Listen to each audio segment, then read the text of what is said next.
Good evening, everyone. Sorry about the late start, but you had some good snacks before we got started. Please stand for the pledge, and if you choose, remain standing for the invocation. I pledge allegiance to the flag of the United States of America and to the republic for which it stands, one nation, under God, indivisible, with liberty and justice for all. Thank you. Reverend Kathy Northrup from Community Church of the Verdes. Hi. Hi. Will you bow your heads with me today? Almighty God, we call upon your presence on behalf of this town council, town staff, and others present here as participants or attendees, as well as for the town as a whole. We do this seeking to solemnize the occasion and to bring your blessings and guidance upon the proceedings. May you bless us all and keep us and be gracious to us.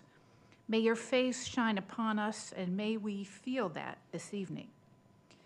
As we pray this evening, we remember that in your goodness we were born, in your providence we've been kept to this day, and in your love revealed in Jesus Christ, you have redeemed us for purposes unafraid. In Jesus' strong name we pray. Amen. Thank you.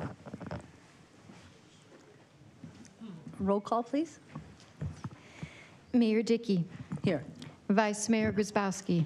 Present. Councilmember Friedel. Present. Councilmember McMahon. Here. Councilmember Calavianakis. Here.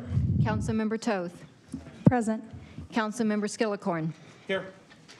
Anyone wishing to address the council regarding items listed on the agenda or under call to the public should fill out a request a comment card located in the back of the council chambers and hand it to the town clerk prior to consideration of that agenda item. When your name is called, please approach the podium, speak into the microphone, and state your name for the public record.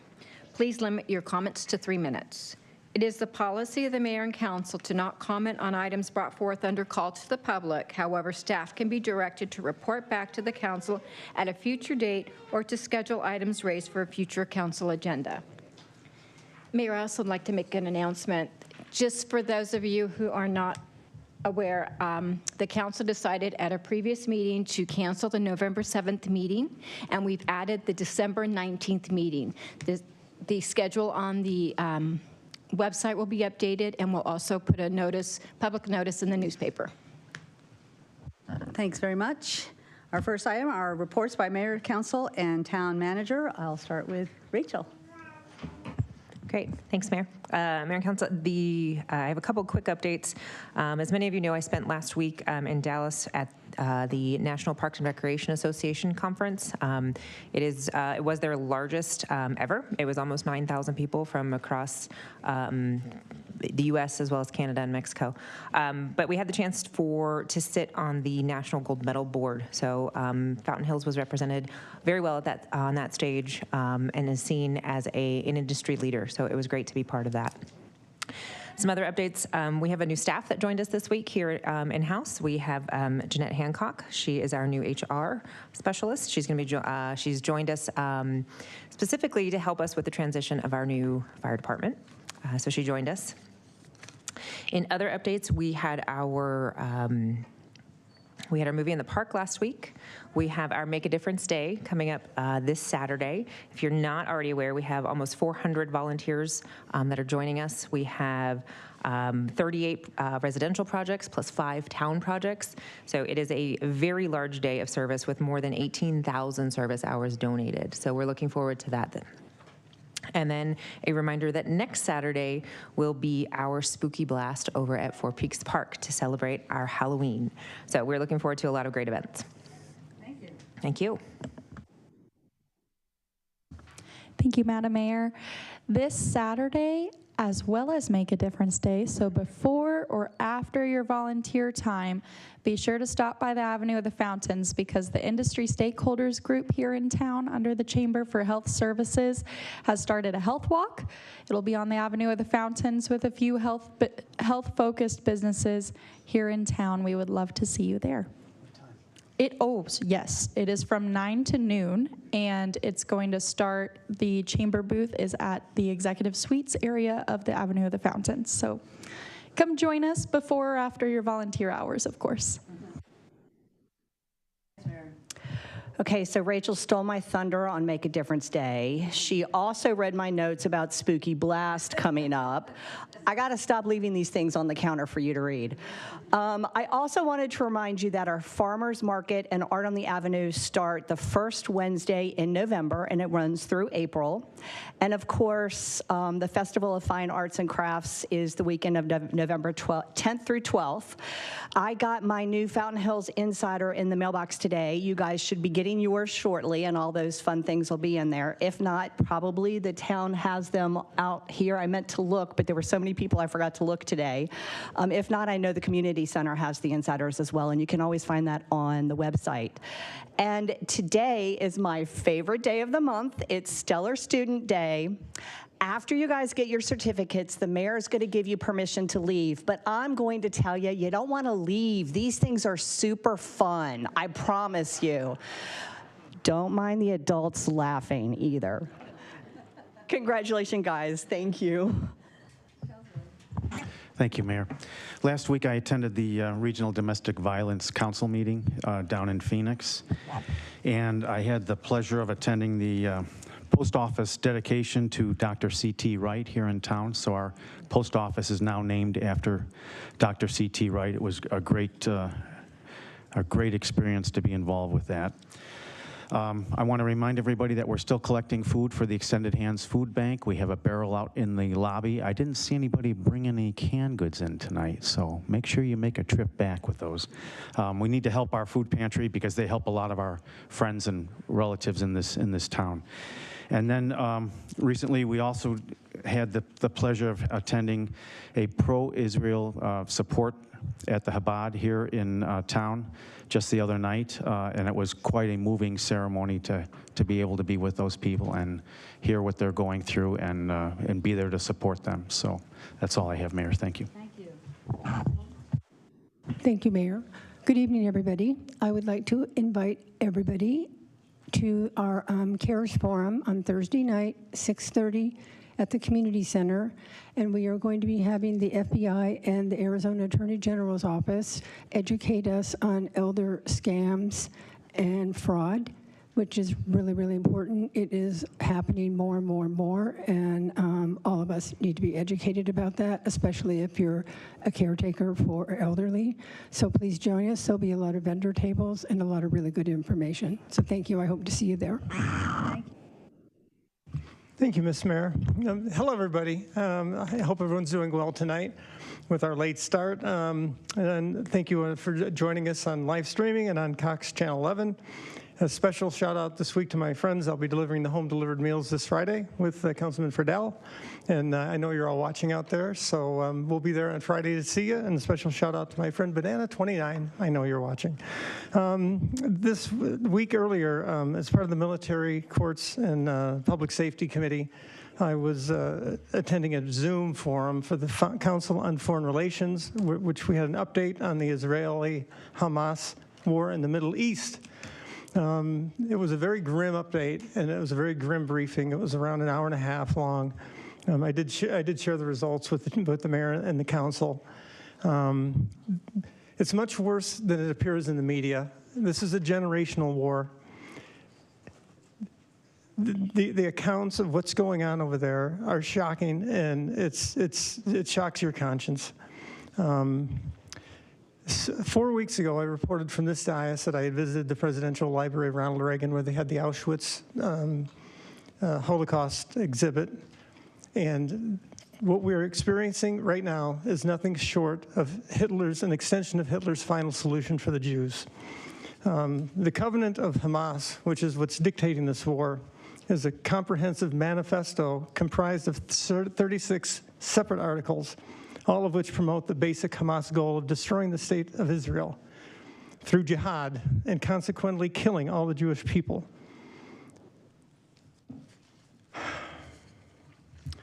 We have dark days ahead of us, but evil was defeated then, and it will be defeated now. which brings me to Sunday, which Councilman Friedel had mentioned, where we did attend the Arizona Stands with Israel with the mayor, with Councilman Friedel and Councilman Skillicorn. It was called 1 Hour, 1 People to Pray for Israel at the Chabad Center, Fountain Hills. There's a popular adage among the Jewish people, think good and things will be good. This implies that our positive thoughts influence the actual course of events and assure us that, in fact, the ultimate outcome will be good. Good always triumphs over evil. We must bear that in mind. On a more lighter note, I did attend a ribbon cutting this week for Unbridled Beauty with our vice mayor, where she filled in for the mayor admirably, I might add. Unique Unbridled Beauty is a medical aesthetics practice to find a more beautiful you. It's located at 13125 North La Montana Drive, and I wish them success here in Fountain Hills. Like Councilwoman McMahon said, we do have the Fountain Hills Cares meeting this Thursday, and I invite one and all to attend at the community center.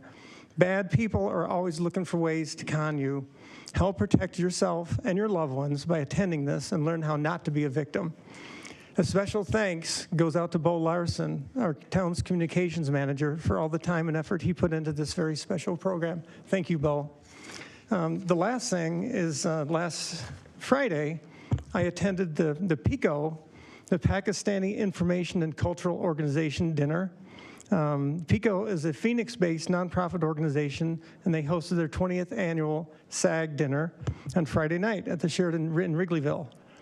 PICO is a voluntary civic organization with the purpose to serve the greater Phoenix community since 2001. PICO has volunteered over 15,000 hours with charitable organizations in Arizona, some of which include the St. Mary's Food Bank, Project Cure, St. Vincent de Paul. PICO also sponsors and hosts other activities, including the largest kite festival in Arizona every March.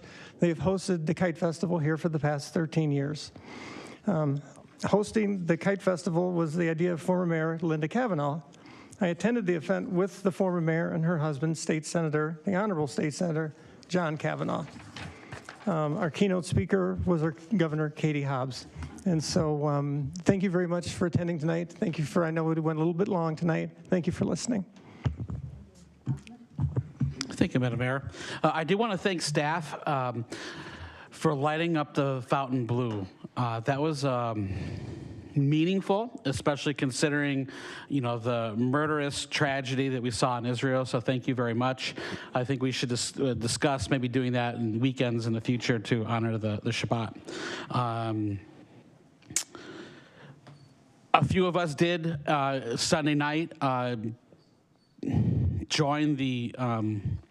It definitely is not a celebration, but the service at the Chabad, it was great to basically be a family with our fellow Fountain Hills residents and be a family with our friends and neighbors in Israel.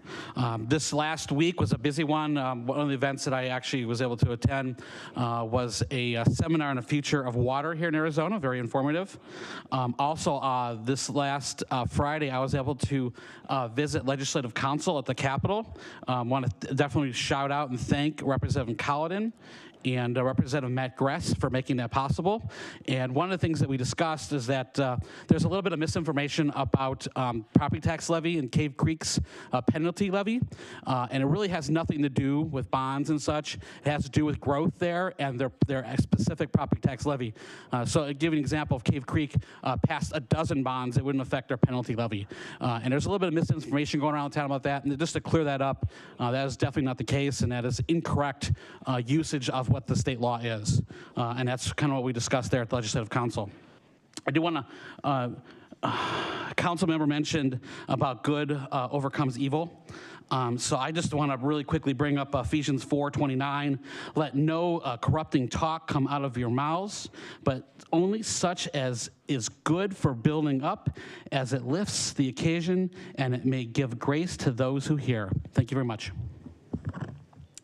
Thank you. The fountain was blue last weekend, and several of us did attend the Chabad. 1 hour, one people event. So that was very meaningful. We wanted to show our support for Israel. And it's fitting that we have visitors here from other lands gathered together in recognition of our friendship and our partnerships. Ukraine is on our minds, as are other areas that are troubled in the globe. Some of us also attended an event, you were there, for the Fountain Hills Theater. Longtime residents Sandy McGee and my sister Val Stasic brought award-winning live theater to Fountain Hills 37 years ago, so it was a nice celebration. I did have the honor to speak at the post office dedication for our friend and former school board member, Dr. C.T. Wright. Many of his family and friends were there, so it was a very nice ceremony. This October, so this is Breast Cancer Awareness Month. I want to make sure that I mentioned that. It also, as we discussed at our last meeting, October 23rd to the 31st is Red Ribbon Week, which is the week for substance abuse prevention awareness. So it's time, Sharon. Oh, can I add one thing? Yeah, sure. We are going to be lighting the fountain for the next several weekends in unison with Israel. So look for that each weekend coming up for the next several weekends as well. Thank you. Thank you, Rachel, for taking care of that. Oh, that's okay. So we are ready for our stellar students, and we have additional awards for our little Falcons. I hope they're here. We're very excited to have the little guys here. So as usual, I'll read what the teachers said from up here. And then as I call your name, you come up, and Angela right there with the has all your certificates, and she'll hand them to you, and then you come up and stay here. And then when I come down, we'll just take like a quick picture, but then I will immediately be presenting some proclamations. So hopefully you had a chance to meet the president of Fountain Hills Sister Cities, and I will say this, Mr. Vunuk, and all of our visitors who are here to experience Arizona and Fountain Hills. So I'll be reading a proclamation, and we'll have one that will be accepted from the Sister City Vice President, Elizabeth, and I know her husband is here, Honorable Consul Emeritus from Poland, the Horshams.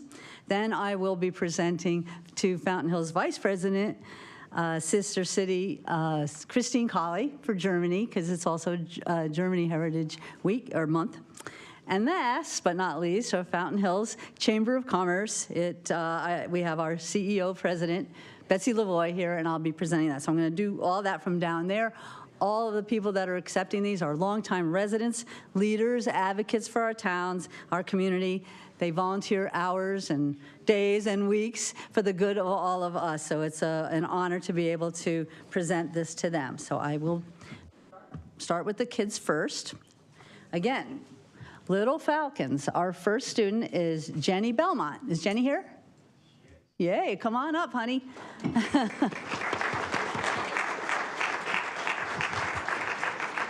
And see that pretty lady over there? You go right to her. Oh, Jenny greets everyone cheerfully every morning with a loud and cute voice. She says, "Good morning." She's always willing to lend a helping hand and set a good example for her peers. She demonstrates the Falcon way, being kind, responsible, safe, and respectful on a daily basis. Thank you, Jenny. Stay right up there, though, okay? Our next little Falcon is Wesley Yanacek. Is Wesley here? All right, come on up, Wesley. Oh my gosh. Wesley is a sweet and caring little Falcon. Wesley has a good sense of humor and loves interacting with his peers and adults. He comes to school with a big smile and always has a zest for learning. He demonstrates the Falcon way on a daily basis. That's our little buddy, Wesley.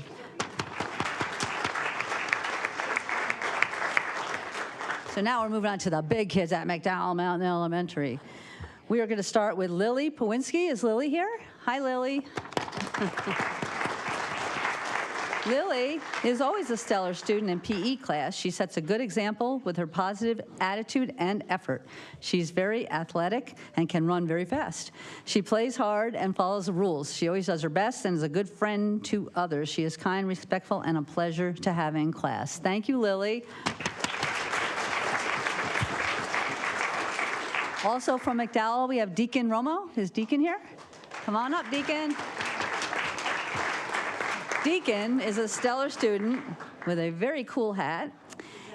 He always does his best in activities. He's very athletic and an amazing baseball player. Maybe the Diamondbacks need you tonight.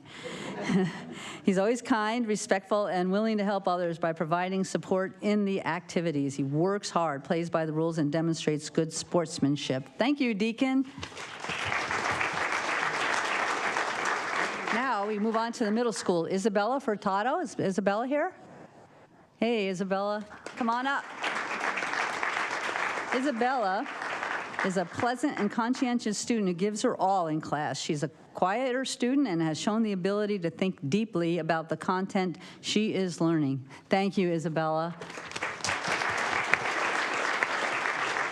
Also from the middle school, we have Peyton Jenkins. Is Peyton here? All right, come on up, Peyton. Peyton is a well-mannered young man, and he's eager to learn and is not afraid to ask questions. He works well with others in small groups and is able to get his team to stay on task. Whoa. Hey, you want to switch? Just kidding. He is a stellar example of the Falcon Way, and we are proud of him. That is Peyton. Thank you, Peyton. You know I'm kidding. And next is Ansley McLoon. She is playing volleyball tonight, but I'm going to read all the good stuff about her. Ashley's a humble student who doesn't realize what an impact she makes. She's eager to not only learn, but to excel academically. She will put in effort above and beyond what is expected, not only for the grade, although that's very important, but in order to further her understanding. She's respectful, responsible, self-motivated, and consistent. She's respected by her peers and is very kind. And that's Ainsley. Our last high school student is Jack Irwin. Is Jack here? Hi, Jack.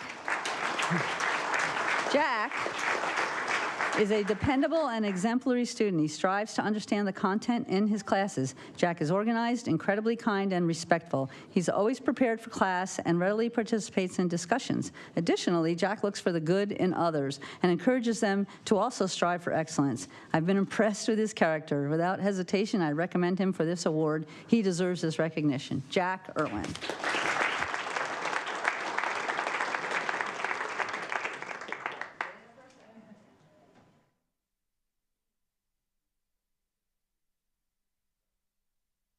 Guys, get close. Take a nice picture. Look at everybody and smile. Be happy.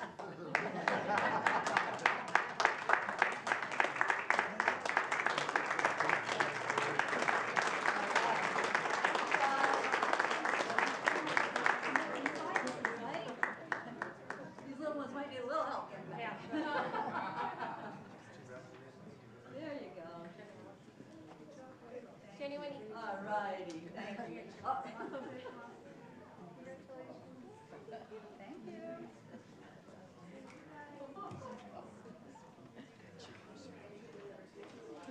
Okay, so we are going to start with the first proclamation, which is for Polish American Heritage Month. And I'm going to ask Elizabeth if you will come up, please, and hold this, and I'll read some words and then ask you to say a few things, if that's okay. I read them with the big writing here, so. Okay, whereas Polish people have played an important role in American history and culture since 1608, when the first Polish settlers arrived in Jamestown, Virginia. And whereas the military genius of war hero Thaddeus Kosciuszko and General Casimir Pulaski was essential in the defense of our freedoms in the Revolutionary War. And whereas Polish Americans have made significant contributions to the United States in all fields, including business, education, government, the military, and the arts. Whereas there are an estimated 8.81 million self-identified Polish Americans, representing about 2.67% of the U.S. population. And whereas the town of Fountain Hills is proud of its sister city relationship with Zamość, Poland, and has a strong cultural ties between our two communities, which have enriched our town in many ways, and we're very grateful for their friendship and their partnership. And whereas the town of Fountain Hills recognizes the importance of celebrating and honoring the rich heritage and culture of Polish Americans, so now, therefore, I, Jenny Dickey, Mayor of Fountain Hills, proclaim the month of October 2023 Polish American Heritage Month, and ask and urge encourage you, all residents of Fountain Hills, to join me in celebrating the many contributions that Polish Americans have made to our community and our nation. So thank you very much. Mayor, in behalf of the Polish community, and we have quite a large community in Fountain Hills, I want to thank you and truly appreciate your help and your good leadership, and thank you, the council. Congratulations, town manager. And thank you for your help and your support of Fountain Hills sister cities. Thank you so much.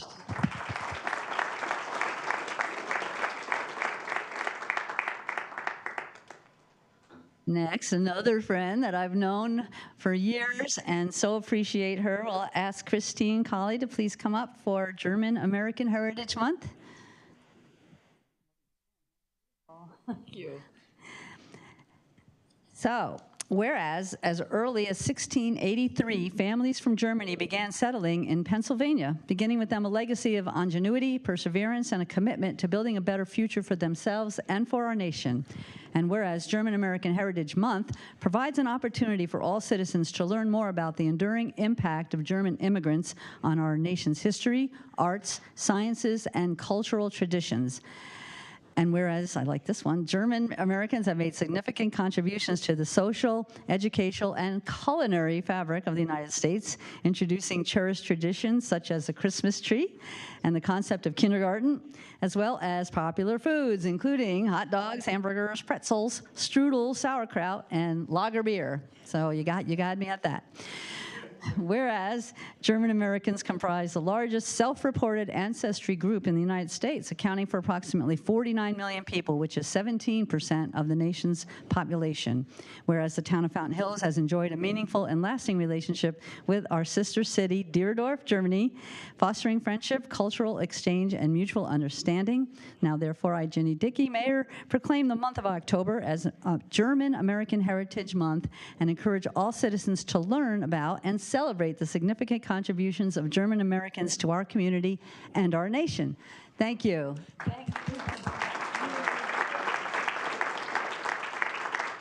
Thank you, Mayor. Thank you, Council. Thank you, Town Manager. We have a good German population here in Fountain Hills, as you know, and celebrate Oktoberfest, one of the events that we brought to the United States. But I want to thank the leadership of this town for the great support that we have to continue to maintain the good relationships with our sister cities, and the help that we will be coming and asking for our next sister city that we will do. But we have received continuous great support, and we really appreciate that. Thank you. Thank you, Christine.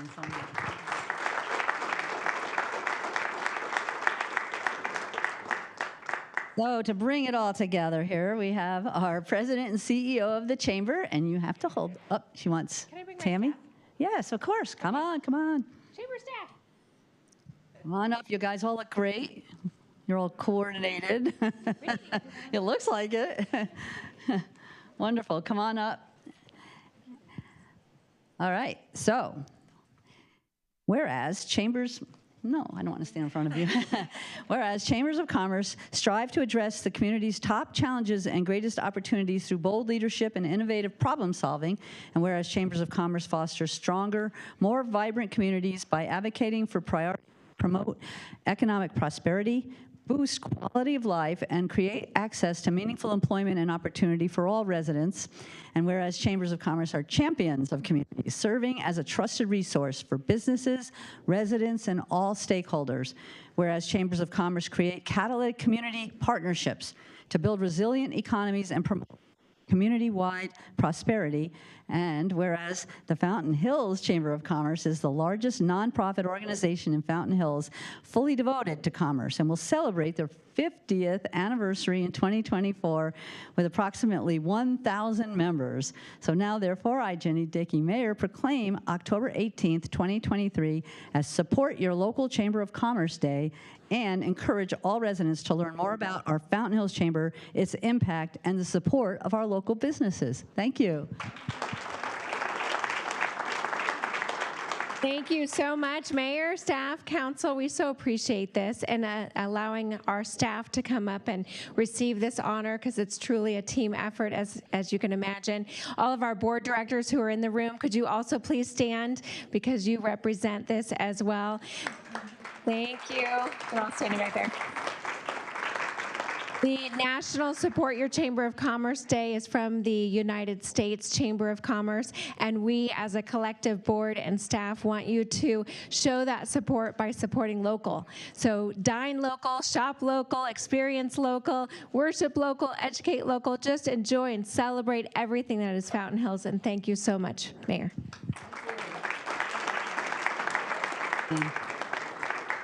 So if anybody is leaving, you can go have some dinner or do something local. Appreciate it.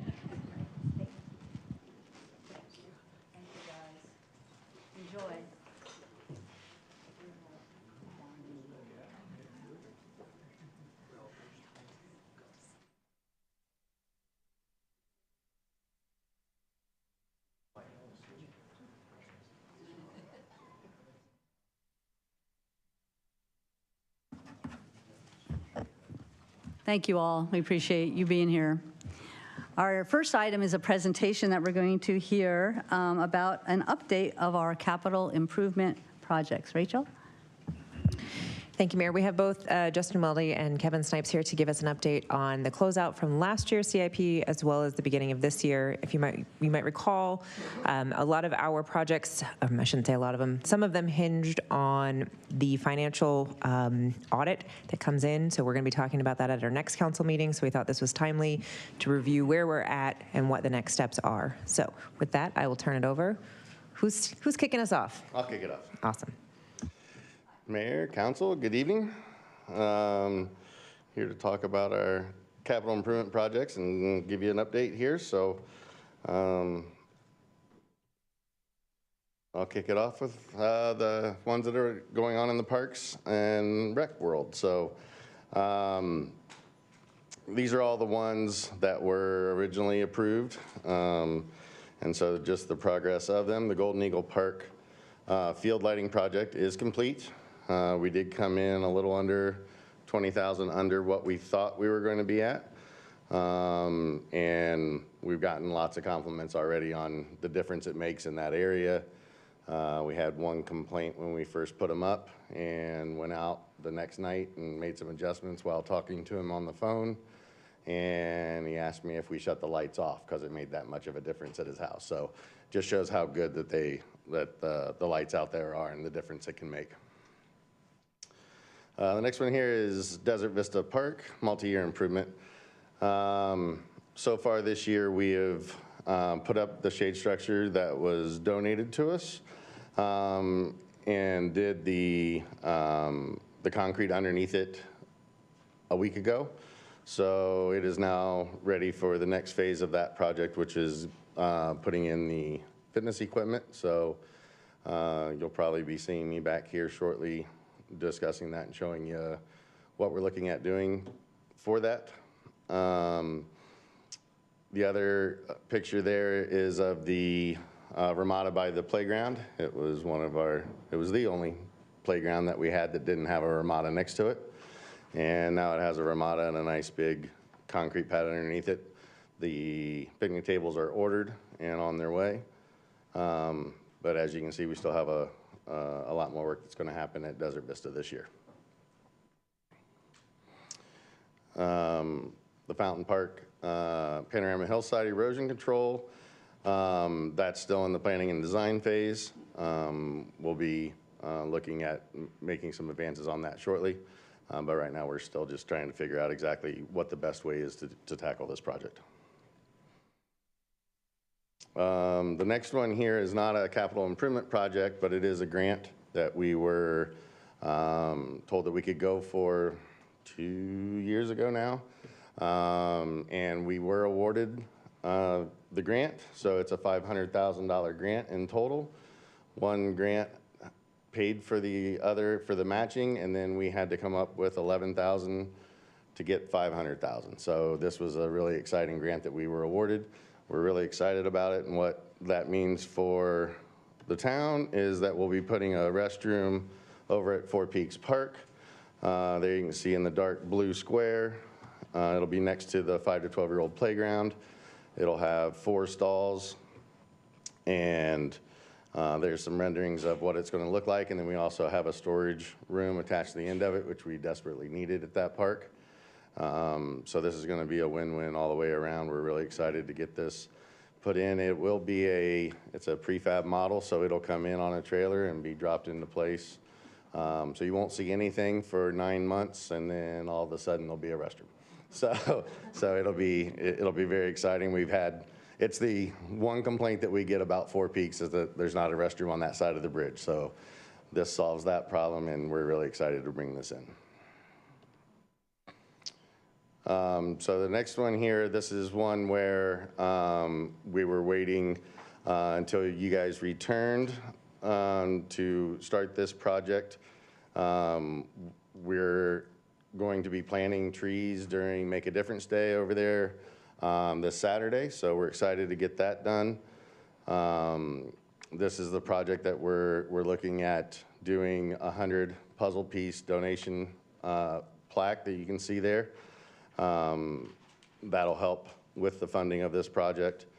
And then there'll be other landscaping as well as moving around some artwork and redoing the 5 Cs over there to make it so those are legible again. So we're really excited about this project as well.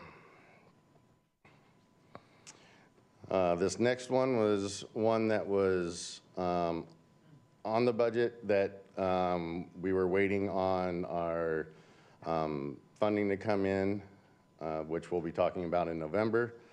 So we'll be coming back to you with this project. I've been working with a couple different groups, getting some renderings and some pricing to where we are ready. Moving with this project, I would like to make sure that we do our best to get it done before the splash pad opens so that we're not mixing construction and 5-year-olds running around tractors. So that's our main goal with this, that we're looking at about 21 picnic tables adding to the area, which will be fantastic. We're working with the Plaza Fountainside group to meet up with the business owners over there. As soon as we get that meeting scheduled, we'll be showing them some renderings as well and make sure that we're all on the same page. So with that, I'll hand it over to Justin. Madam Mayor, excuse me, council members, this is just a brief update for the capital for the Public Works Department. All of these started with the budget, which was July the 1st. This is actually a 2-year project that was primarily paid for with grant funding. However, we finished it in this budget year.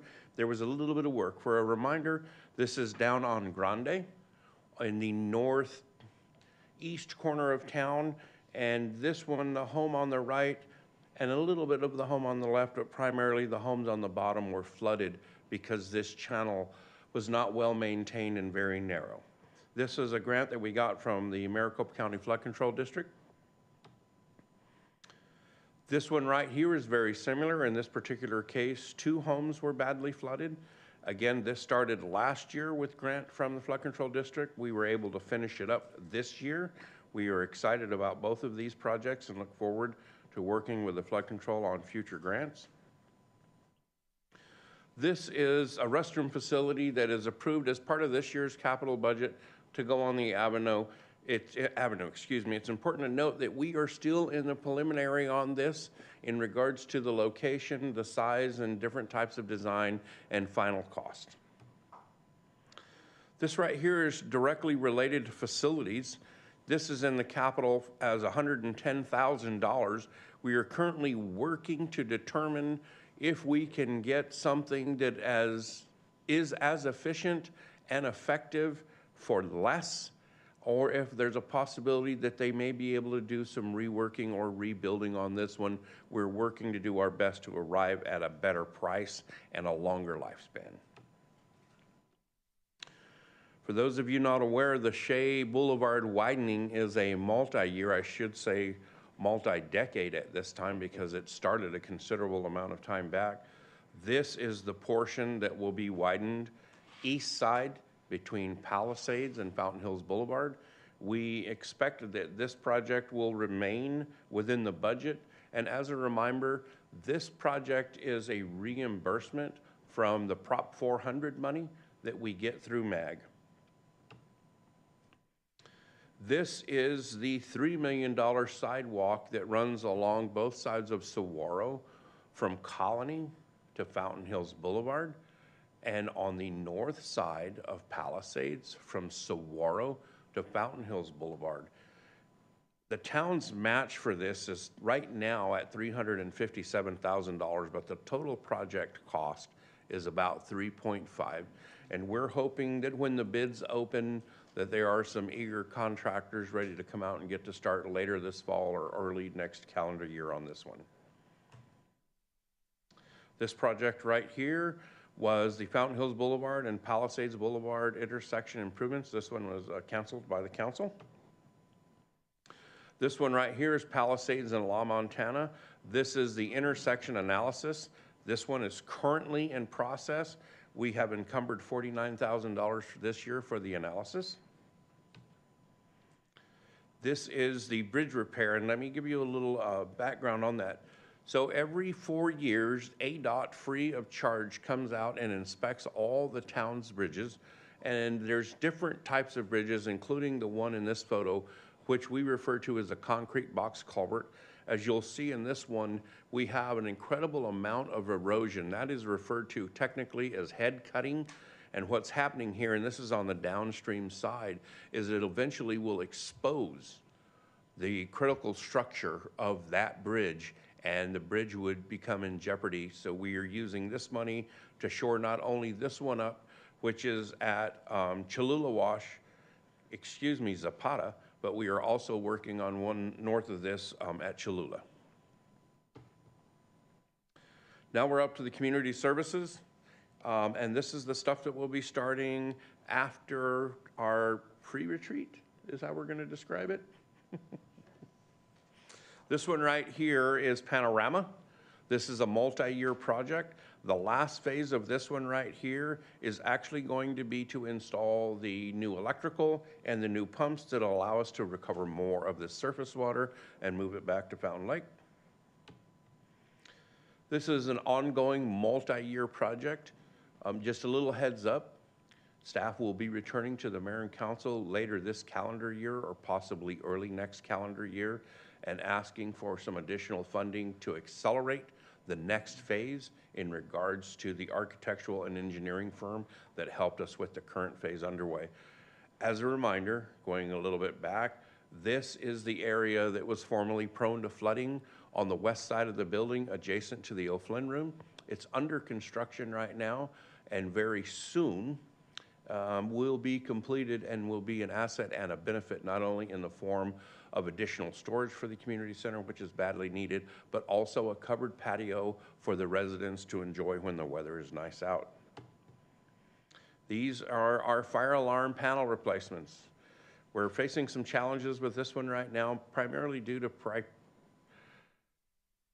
proprietary equipment that is creating some challenges, and so we don't have this moving forward yet, but we're currently working on it. This is an old photo that I should have changed, but this is our, every year we ask the council for funding to do sidewalk infill and design.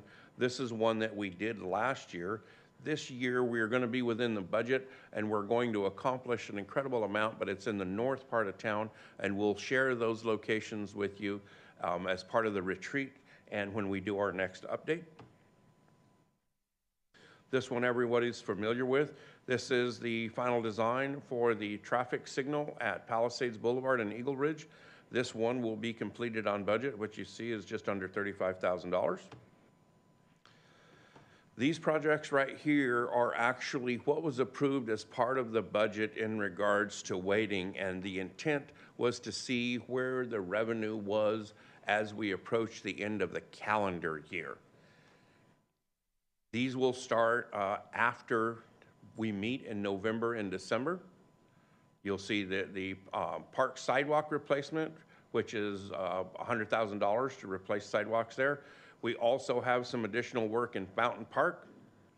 Public Works has the Golden Eagle impoundment, townwide storm drain infrastructure, low-flow roadway drainage crossing improvements, that's primarily a grant, town hall campus exterior lighting and electrical upgrades, community center interior lighting, the Maricopa County Sheriff's Office locker rooms renovation, and the Saguaro and King Street intersection drainage. And I'm going to stop right there for just a minute, and I owe the town manager an apology on this. We discovered in last year's budget for one of our projects related to drainage that we had unspent funding and an opportunity with two of our contractors to address an ongoing issue at Saguaro and King Street. I spoke to the town manager at that time and explained what we could do and when we could do it, and she agreed after I explained that with one caveat. She asked me to please send her an email and an update when the project was completed so she could share it with council, and I simply failed to do that, and I was looking at it right now, remembered that she asked me to do that. The good news is over 60% of the project was completed last year with funding we had last year, and we anticipate that we'll be able to accomplish the next phase of it, which is on the opposite side of the road for less than the budgeted amount. A lot of information. If you have any questions, Kevin and I will do our best to answer them. Thank you. Questions or comments for either of our presenters? Yes, Councilwoman. Yeah, thank you, Ms. Mayor. I'll go first. It's really exciting to see these projects go from the retreat to the capital improvement budget to the fruition and completion. I have to admit, it's fun. It's great. Thank you for all your hard work. A couple things I have. The splash pad renovation project that you talked about, Kevin. I know, Rachel, we were talking with the property owner about repairing the sidewalk. Is there an update on that sidewalk? Yeah, so there's, Mayor, Councilmember, I have talked to the property owner as well as a contractor that's been working with them. And so what we're trying to do is combine those two projects as best we can to where that contractor can use the town's property to make it easier for him to complete their project as well as work our project from one end to the other as he's doing their project.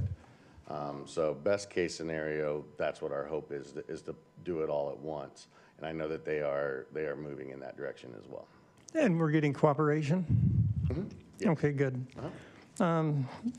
The other one is the downtown restroom that we had the picture of with the blue doors. Can we get grant funding for that like we did with the park, or can we pay for that with development fees? Madam Mayor, council members, so there is a downtown fund that we could possibly use, and Mr. Pock would be the appropriate person to provide that explanation. We will certainly look at grants, but historically for this type of application, no. It's a different situation when obviously you're meeting the needs of a park. Right, right. And just as a side note, maybe I'm getting ahead of myself, but I know we had discussed putting a 2-stall downtown bathroom. It was like an open stall with an open bottom, open air top. I don't think that would be appropriate for Fountain Hills. I think that we should, if we're going to do it, I think we should spend the money and we should put a proper facility in there that our town can be proud of.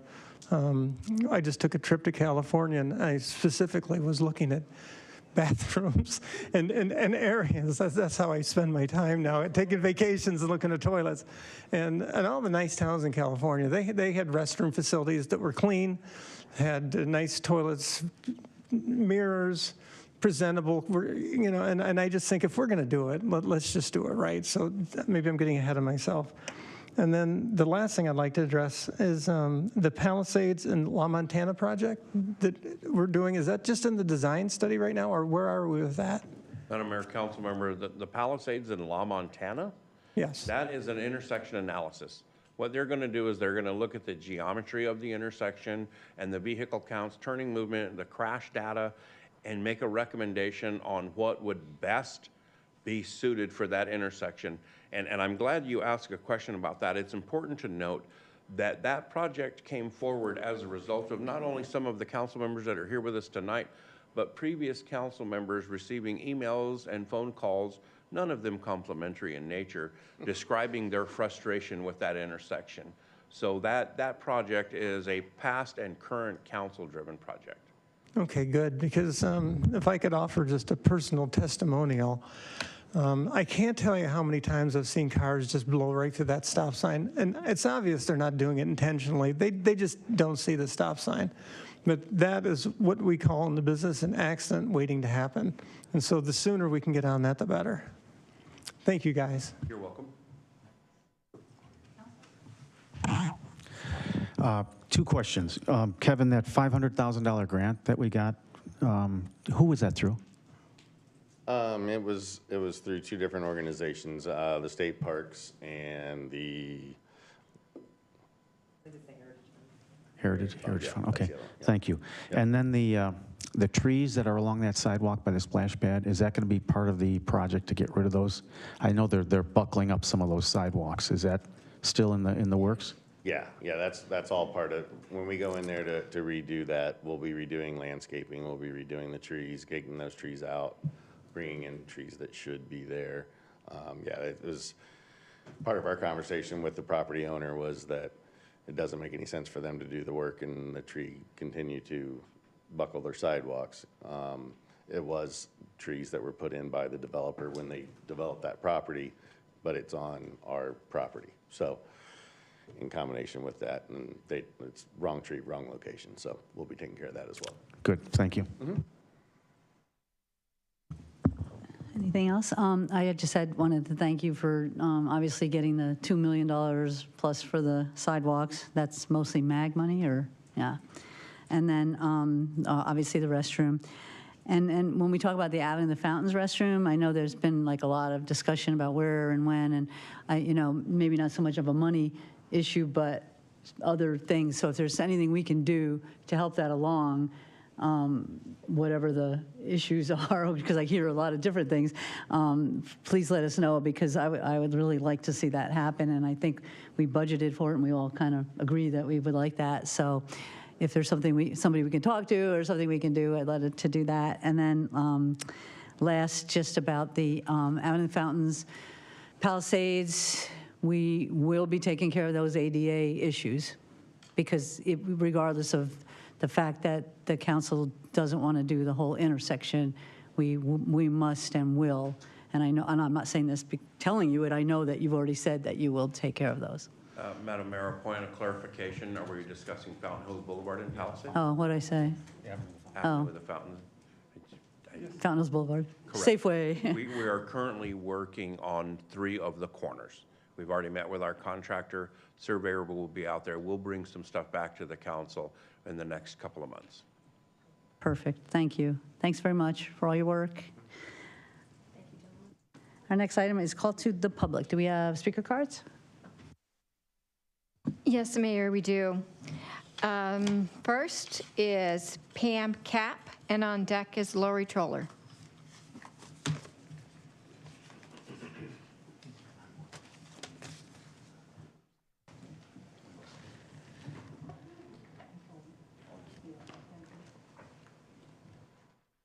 Good evening, Madam Mayor, council members, and my fellow neighbors of Fountain Hills.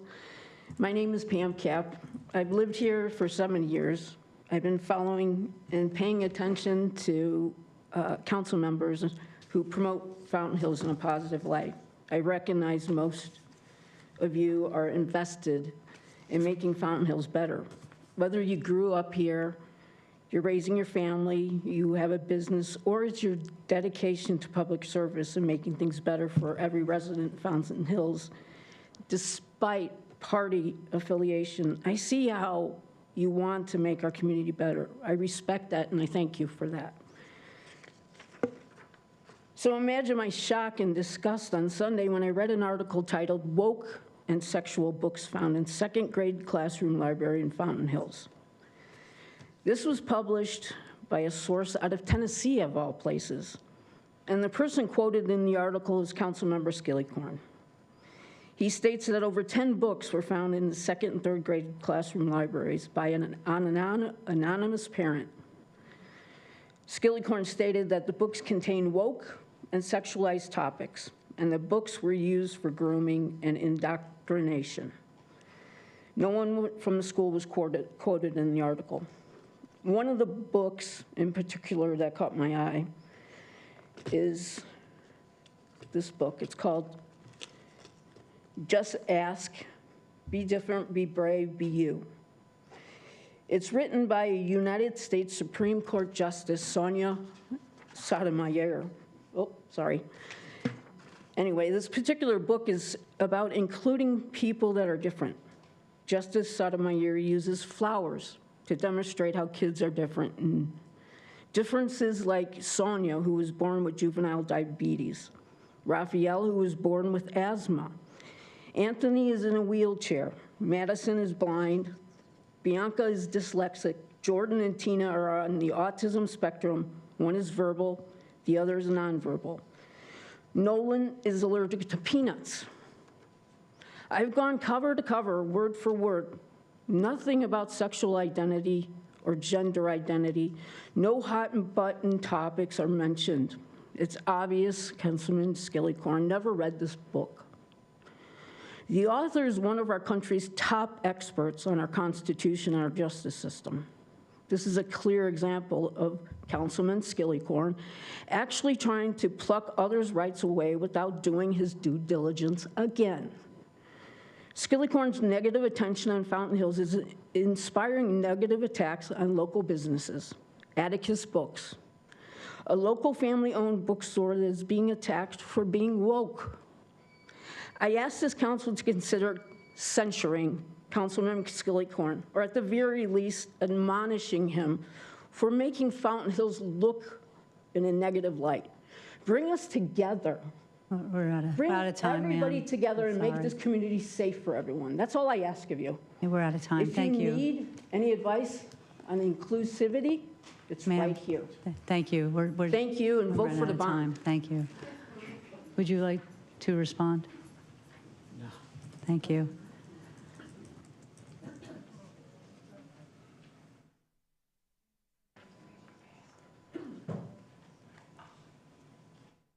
Good evening, Mayor, Council, Linda, Rachel, Aaron, Lori Troller, resident.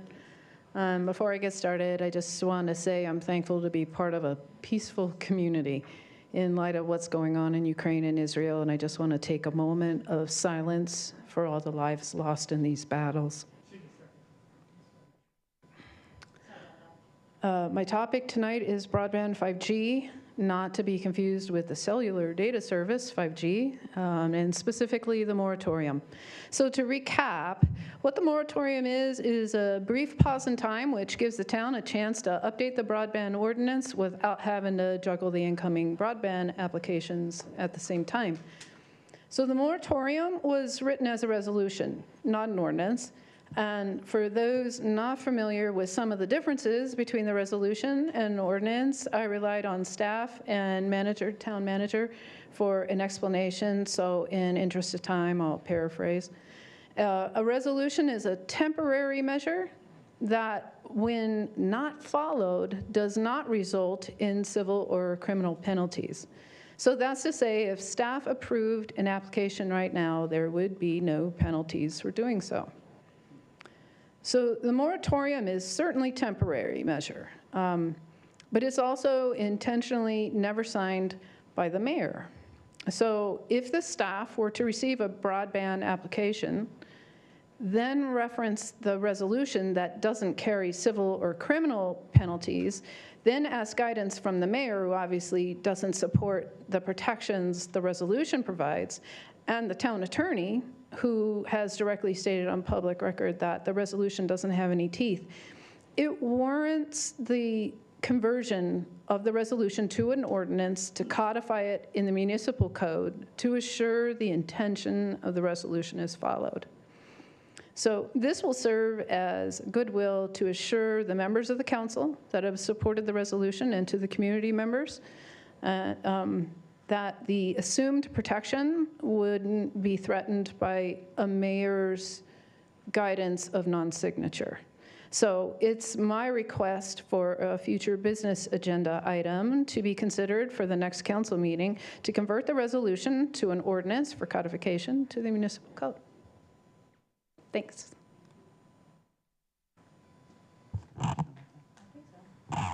Can I ask a question? Sure. Why wasn't the resolution signed? And does that affect what we're doing here? No. The signatures are formalities, first of all, on resolutions and such. So whether it's signed or not, it really doesn't, the council voted for it at the end of the day. With respect to, I will reiterate the point that I made earlier, the signature is particularly irrelevant in this instance because the moratorium is of no legal force or effect. Whether it goes in an ordinance, whether it goes in a resolution, it doesn't really matter what form it takes. The point is that we are precluded by federal regulation from enforcing any moratorium. So it's really a non sequitur, at least from a legal perspective. So if that's the case, would we be better off than not having that part of our ordinance? It makes no material difference at all.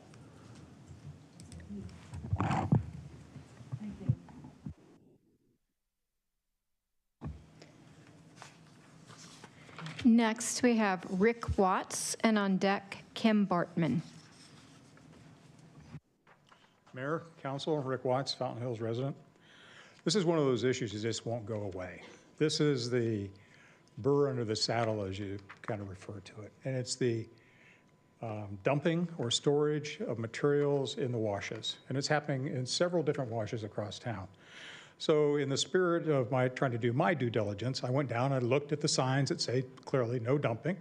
I collected the information about the Arizona Revised Statutes. I read the Arizona Revised Statutes, both of them in detail, and sure enough, it says no dumping. And there are actually even criminal penalties, misdemeanors, and there's one as aggressive as felonies. So then I said, okay, how can the town do this? Whether or not it's storage or dumping, how can they mess up the views of the residents that are looking at the washes?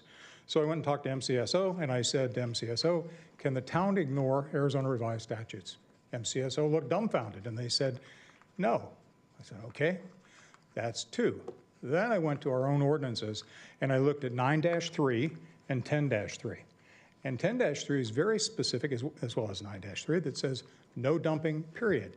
And if you store anything there, it has to be for a 24-hour period, and it has to be containerized. So, okay, well, I think we're in breach of that. But in the spirit of trying to find a legitimate solution, I said, where could we put this material? And where we could put the material is actually on Falcon Drive in the streets department.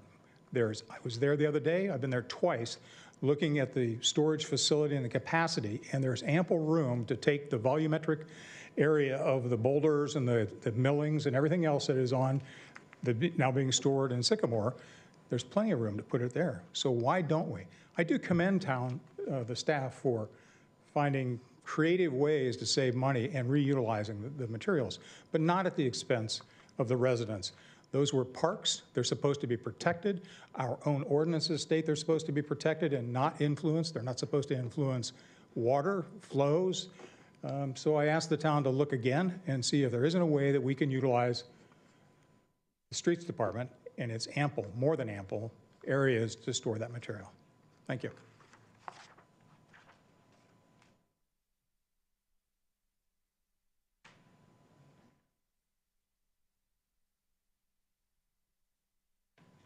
Hello, Mayor and Council. Kim Bartman, longtime resident of Fountain Hills. I have a Fountain Hills High School senior who's been in the district since kindergarten, and I'm happy to be here to speak to you. A few things that are mentioned about good overcomes evil, and that there's scammers out there trying to scam you, and then with Councilmember Skillicorn mentioning Ephesians 4:29. Here's the Message version. It's a different version. I think yours was the King James version. Watch the way you talk. Let nothing foul or dirty come out of your mouth. Say only what helps. Each word is a gift. I encourage you, Councilmember Skillicorn, to think of this when you post things on your social media, when you block constituents, and when you share things across our country with negative things about Fountain Hills, dividing our community with this talk of woke schools, with you posting a meme with a LGBTQ transgender flag in a classroom that's just a meme, and then you say people should homeschool. That is not supporting our largest employer in Fountain Hills and the community and our children, and I'm really sad that you are breaking this community apart because you're bringing up vaccines tonight, masks and vaccines. You're talking about woke schools. Well, you know what? The school bond is up for, vote. And there are so many people from all different walks of life, different political backgrounds, who are voting yes for our schools. Yay for public schools, yay for our community. I support all of you and that support our schools and bringing our community together and not dividing us between political groups. Thank you.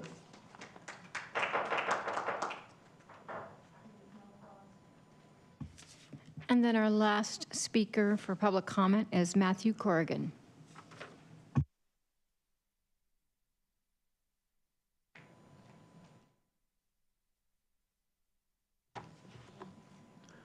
Good evening, Madam Mayor, council members. Matthew Corrigan, homeowner, full-time resident, Fountain Hills. On Sunday, August 7th, the day actually of a Jewish holiday, Hamas terrorists from the Gaza Strip launched a massively armed, brutal, and unprovoked invasion attack of thousands of Hamas terrorists as they murdered unarmed Israeli citizens, raping, torturing, decapitating, and murdering some 1,300 Israelis and 31 Americans. Hundreds are also being held captive as we speak as hostages. Should we be shocked that Black Lives Matter Chicago and Black Lives Matter Global Network applauded the murders? In a May 27, 2021 Heritage Foundation article, writer Mike Gonzalez explains 3 gut-wrenching facts. 1, the main BLM group, the Black Lives Matter Global Network Foundation, supports a primary objective of Hamas, the annihilation of the Jewish state. 2, anyone who has studied BLM will know that its animus is against Western culture, which it wants to dismantle. 3, the reasons BLM takes the side of Hamas may have little to do with post-colonialism and much more to do with its desire to bring down the U.S. and the entire West. As freedom-loving Americans, we should always expose and condemn terrorism and anyone or any organization that supports and praises terrorism, whether here at home, in the U.S., or abroad. So what can we do? We can support Congressman David Schweikert's H.R. 5932 Fortify Israel Act, authoring $6 billion in now unfrozen assets that would have gone to Iran to go to Israel. Thank you.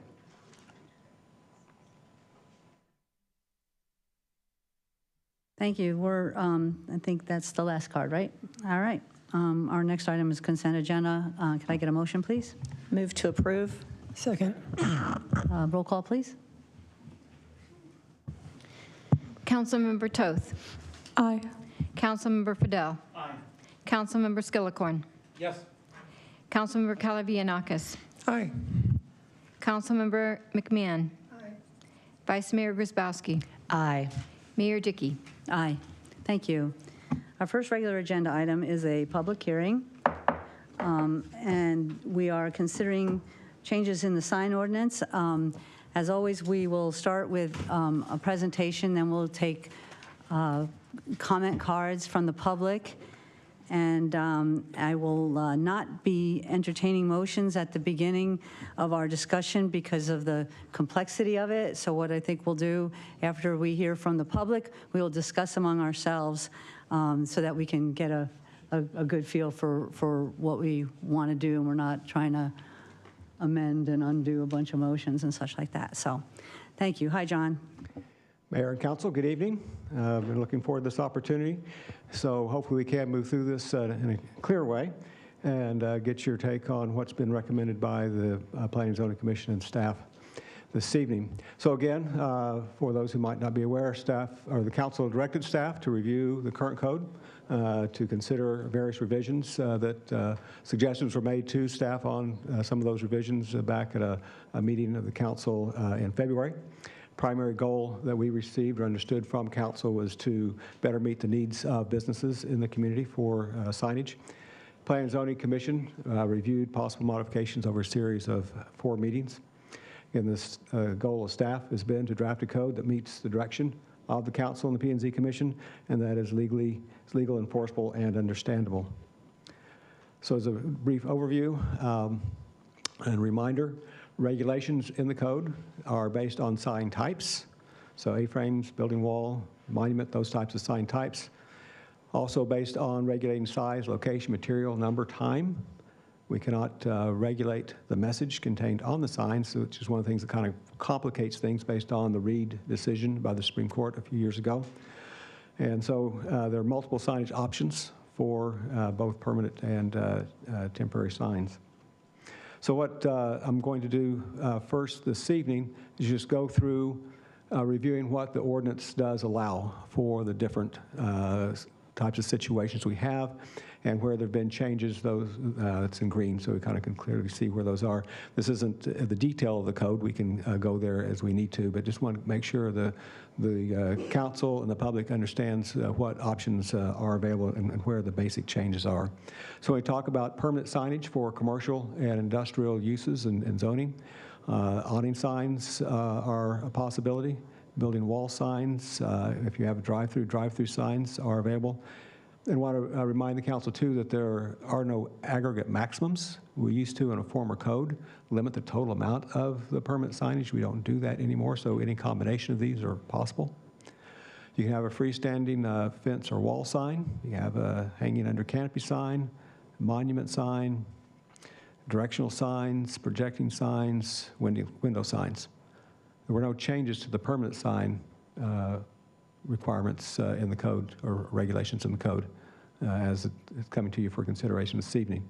Are any comments, questions about the permanent signage available for commercial industrial development? Thank you. I have a question about the signs that that's just hang down, hanging under canopy. Yes. Those are just for commercial, correct? Correct. Okay. They're not for like porches or any residential uses or anything like that. Okay, thank you. So if we go into temporary sign allowances for commercial and industrial. So A-frame, T-frame. One change has been to, instead of just one sign per business, is one per entry with a maximum of 2. First sign at 6 square feet, 3 feet tall. If you have that second sign, the maximum aggregate sign area in that case would be 9 square feet.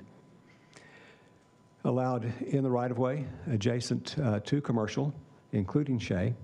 So that was a change because currently the code would not allow them in the right-of-way except in the town center area. And then not allowed on the sidewalk except in the town center area. And then for those in the right-of-way, elsewhere would sunrise to sunset. So they couldn't just stay out overnight. It would have to be brought in each day.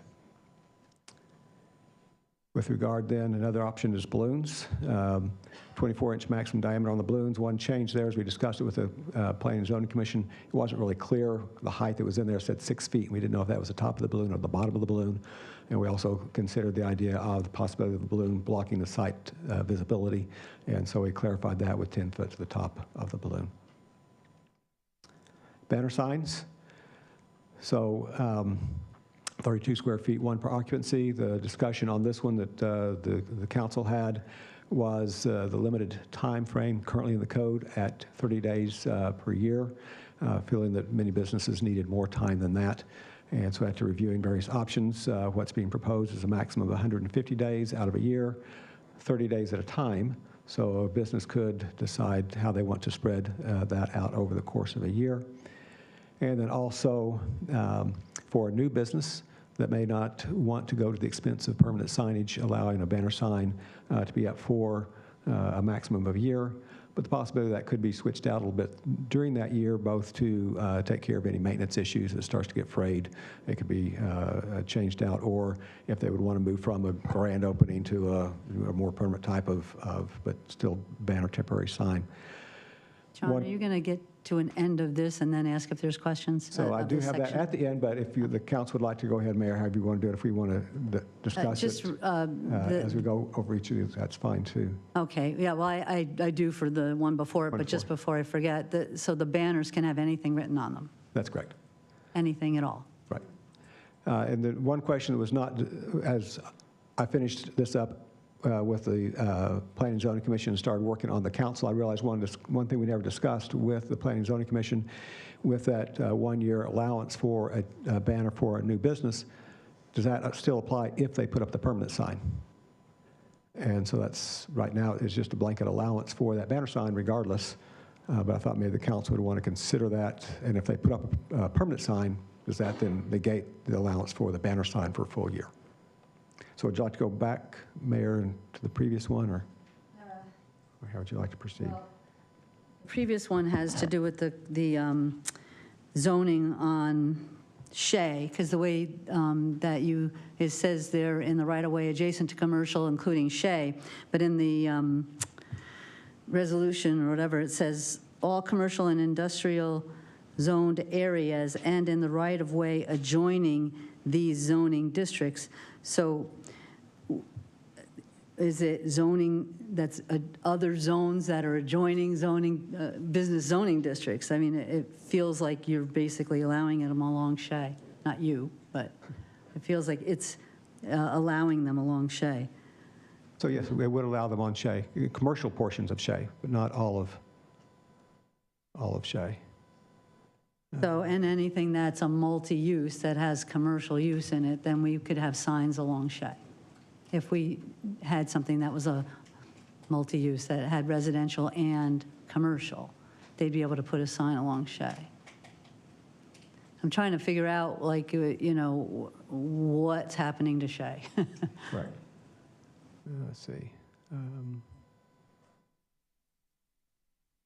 Remember, whoops, I think I need to go up one. It's like E Roman, or 3 tiny I's, 3. Yeah, here we go. There's no page numbers on. I printed this out, unfortunately. Right. So, so all commercially and industrially zoned areas. So you'd have to have the commercial zone. If that commercial zone has then also been allowed to have multi-residence as a part of it, then yes. All right. So it's, okay. Thank you. Vice Mayor? I'm a little worried about how many signs that means that we're going to have up and down Shea. We get complaints right now with the bond issue and limited permissions. So there's, and I don't just mean Shea, I kind of mean everybody, everywhere. But the real reason why I pressed the button was the banner switch out conversation that you switched to. Sorry to move you back forward again, but you said that the new business can have a banner for a year. It can be switched out if it's frayed or whatever. When you say must be maintained, we're saying if it is frayed, we expect replacement. Correct. Okay, all right, that's what I was really pressing the button for. Thank you. Yes, there are maintenance provisions in the ordinance, Vice Mayor, that would apply. So if it has become, frayed or isn't falling apart in some way, then we could use the code to say, well, you've got to take it down or replace it. Thank you, Ms. Mayor. Could you go back to the last slide? There we go. Regarding A-frame, T-frame signs, the previous code just allowed one per business, correct? Correct. And now we're allowing two. Right. Okay. No, I thought in discussion that we had talked about allowing two if there were two distinct points of access and egress. Correct. Do you address that? Yes, yeah, it's two, one. Per Okay, so it's coming. Right, yeah, it's in here. Yes. Okay, I just wanted to make sure we're on the same page. Oh, okay, because that was important. And then as far as the signage on Shea, would the business be allowed to put an A-frame, T-frame sign on Shea if they own the property, or would anybody that owns a business be able to put an A-frame, T-frame sign on Shea?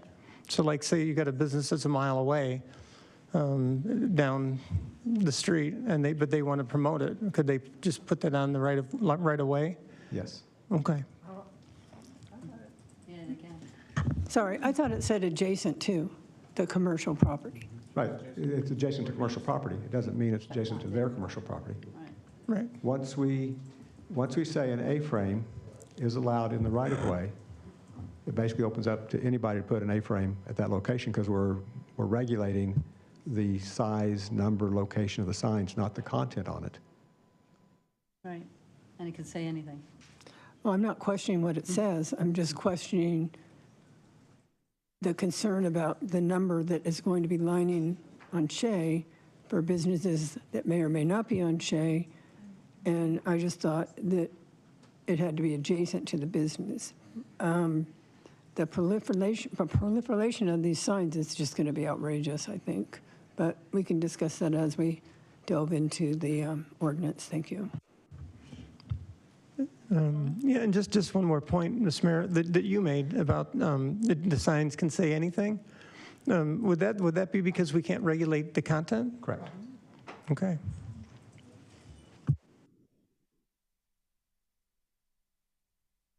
Going forward. Do you want to discuss this at this point, Mayor, whether if they get their permanent sign, can they still have the banner sign? Or is that So what we're saying is, so say they have a permanent sign, but they want to say, new buffet for this month or something, then that would be a banner. So it's probably okay to have a banner and a permanent sign if it's something like that. I don't like the 150 days a year, I'll tell you the truth. I think that's a lot. I'd rather have it be, well, again, we can't say what it can say, so it can say anything it wants. So, but as far as permanent versus having the banner. Mayor, let me explain that again just a little bit more, because certainly any business with a permanent sign can have the banners. That's the 150 days, 30 days at a time. So the question is, on that allowance for the 1 year, basically for a new business, they get a new business license, we allow them to put up a banner for 1 year, so they don't have to go to the expense of the permanent sign. If they do put up the permanent sign in that case, is their 1 year over, or can they still have that 1 year banner? That's different than the 150. Well, you're saying that they would be using the banner instead of a permanent, and then when they get the permanent. That's what it's there for. That was the idea, but we didn't make that clear in the code, so that's why I'm having asked when we discussed it at the P&Z. So I'm having Because I thought the banner, sorry to have this back and forth, but I thought the banner was like this first month free thing, not like, Joe's Bar, but that the banner was something special. Councilwoman, Vice Mayor? The new business banner for the first year, if they don't have a permanent sign, makes sense to me. Once you get a permanent sign, you lose the ability, in my opinion, to then also have the banner. Councilwoman? Just to clarify, it would be if they have a permanent sign, they don't get the banner for a full year, but they can still do a banner for 150 days a year. Okay. Just super duper checking. Thank you. Is there, for new businesses when they come into town, is there a time frame when they need to have a permanent sign on the building?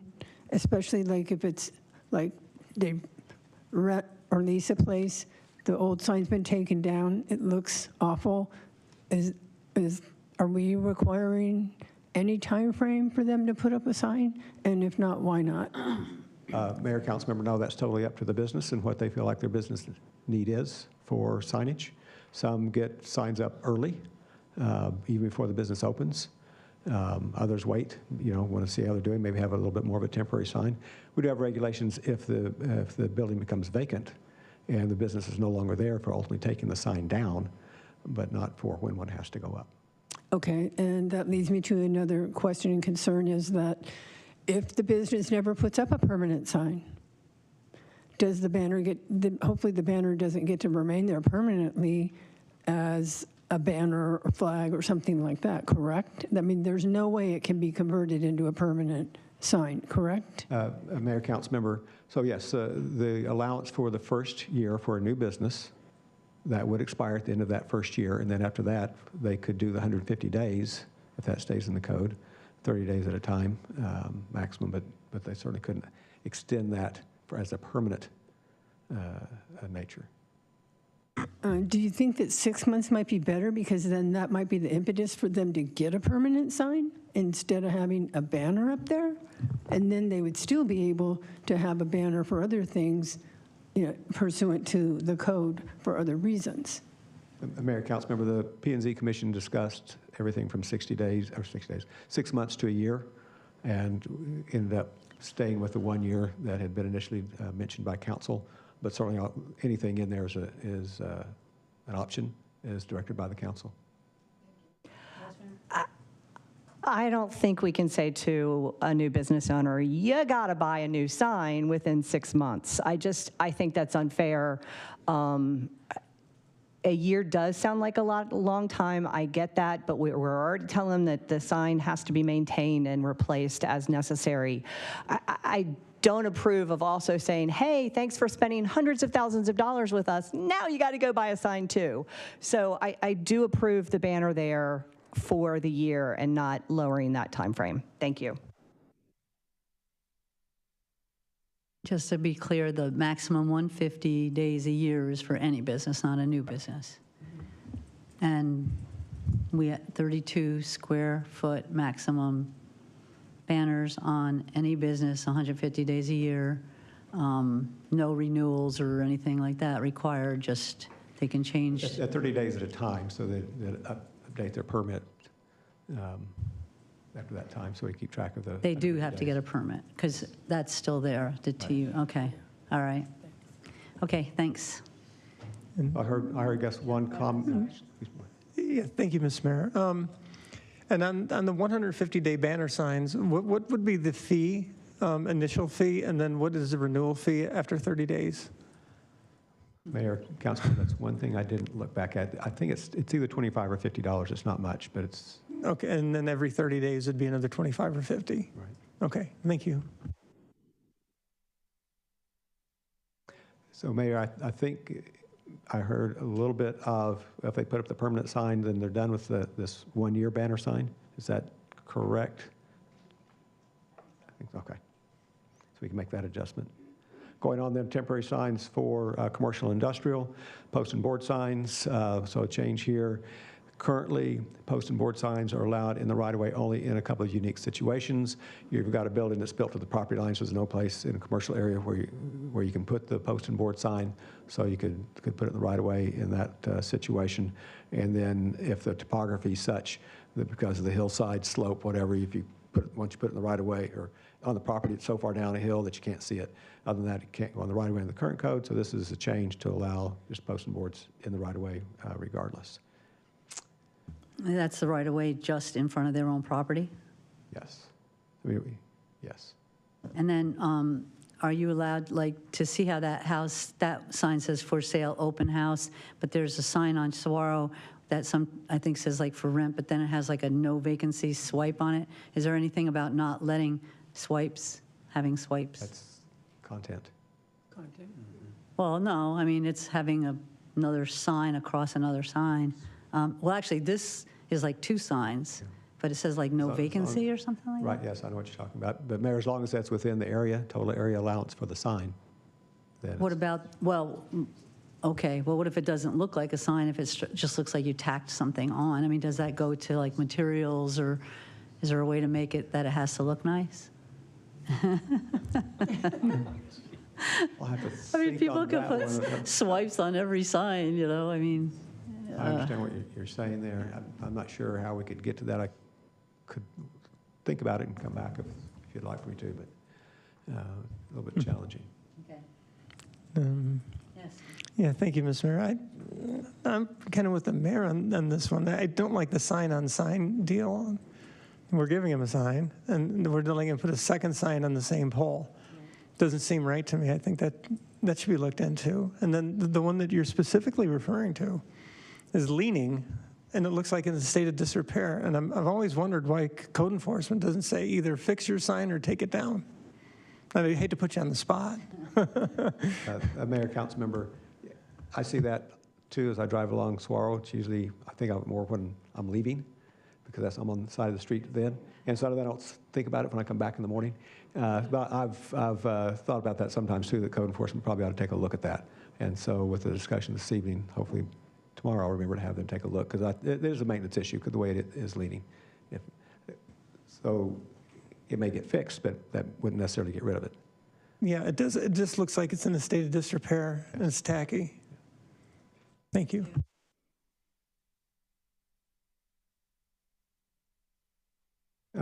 So last part then of temporary signs for commercial industrial would be the yard signs, one per business, allowed in the right-of-way, but not on Shea, and then again, sunrise to sunset.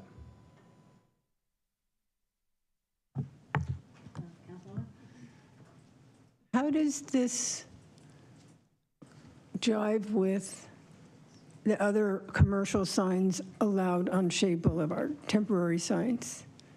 This is like a yard sign, you're saying temporary commercial and industrial, so that's not, we're not talking commercial signs here, right? Are we talking yard signs? Yard signs, this is just yard signs in commercial industrial areas. So it says one per business. Right.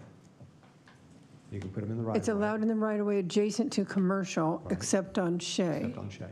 So Saguaro, wherever there's commercial, but not on Shea. I think maybe because we were talking about A-frames and post or T things, and this is yard signs. These are the wire thingies. Right. Okay. Vice Mayor? How will we enforce this sunrise to sunset condition on all of this stuff? Do we have to hire a new code enforcement person? Are we shifting the hours of an existing person? How are we going to make this happen? Mayor, Vice Mayor, yes, we currently have 2.5 code officers, and they're currently enforcing very similar provisions in the code, mostly just on the weekend, so it would extend it to each day of the week. The hours they work currently, particularly this time of year when it gets light later and dark earlier, it won't be too much of a stretch in terms of their normal days. We previously did have them working 7 days a week, and we can move back to that to help make sure we get that enforcement on a daily basis. What about summertime? Summertime will be a little bit more of a challenge, but the hope is that between now and summertime, people will have learned the rules, and the enforcement issue won't be quite as significant. But still, they can adjust their times without too much difficulty to make that work. Thank you.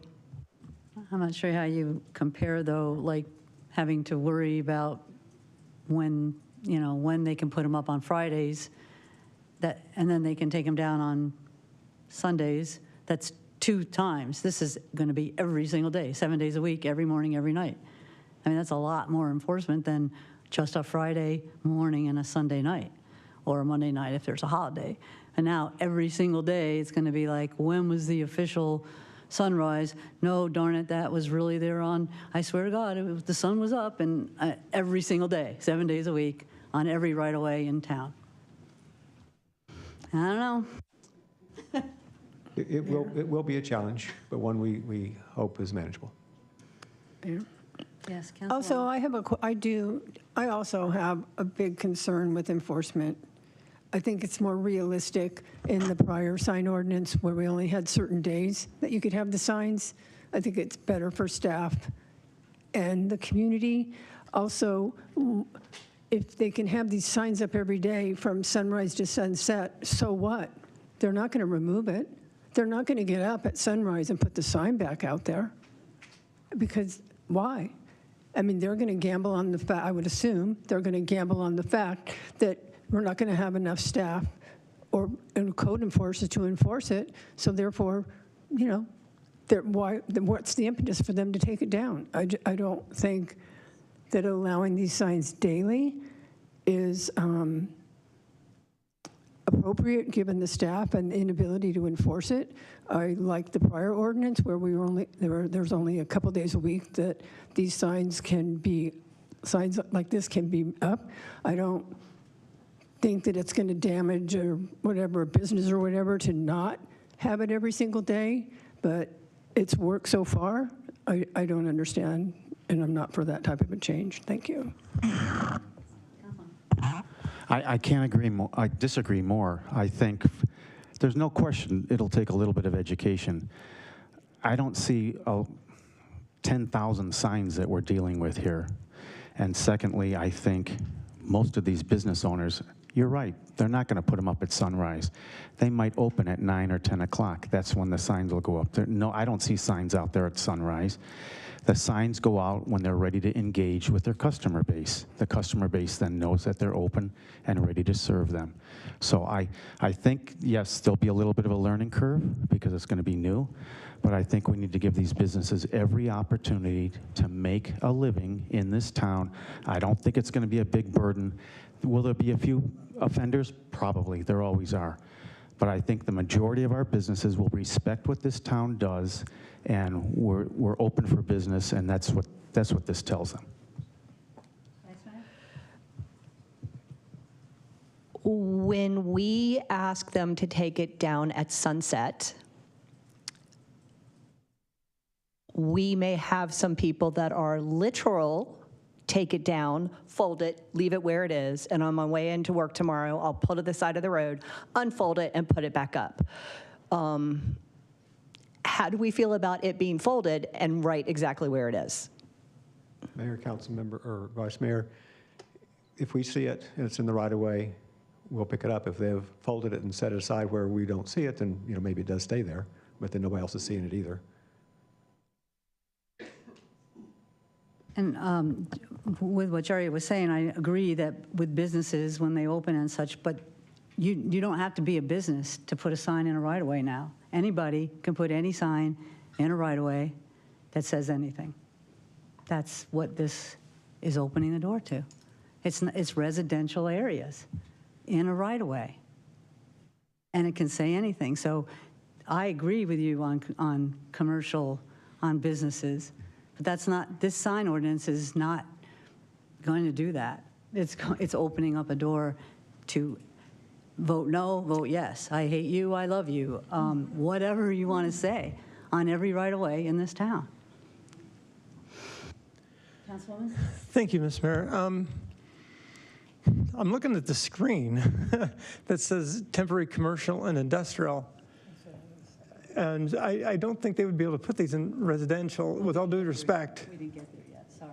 Oh, so we're okay, we're jumping ahead, okay, because I'm still here. Yeah, no, I'm sorry about that, but I just know what it says about residential areas too. Okay, just maybe a word of caution, we should take it in order. I get confused. And so I thought we were talking about this, and I just want to make sure they can't put commercial industrial signs in residential areas to promote some business, okay. So. Are you ready to move? Okay.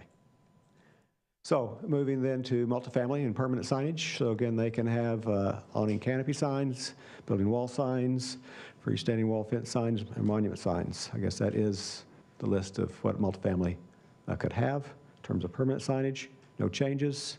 In terms of temporary signs, very similar discussion. So we won't have to really necessarily touch on every one of these, but multifamily can use the A-frame as a directional only. So again, would be allowed in the right-of-way at turning movements any day, and on-site plus 5 additional banner signs. Again, we had a discussion at P&Z that they couldn't quite come to a conclusion on, but wanted me to bring up with council. The code allows a banner sign if you're an apartment complex of at least 20 units or more. There were some P&Z commissioners who thought that should maybe be reduced down to, for smaller apartment complexes, down to maybe 9 or 10 unit complexes. Again, they couldn't quite come to a conclusion, but wanted to make sure the council was aware of that in case you'd like to discuss lowering it below the 20. If I may?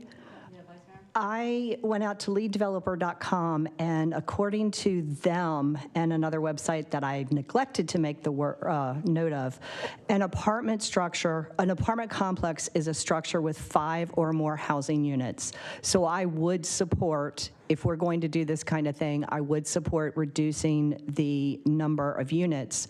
The 4-unit is considered a quad, but from 5 and up, it's actually considered an apartment complex. Thank you.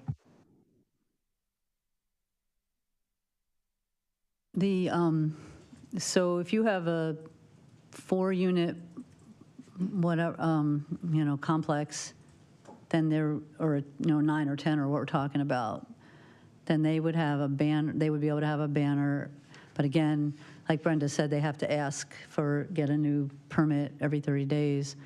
But I guess part of it is whether the banner overwhelms a smaller thing. That's probably what went into the 20 units or more. But I'm going to say something that you already know. I don't know how we're allowed to call something a directional sign without that being content-based.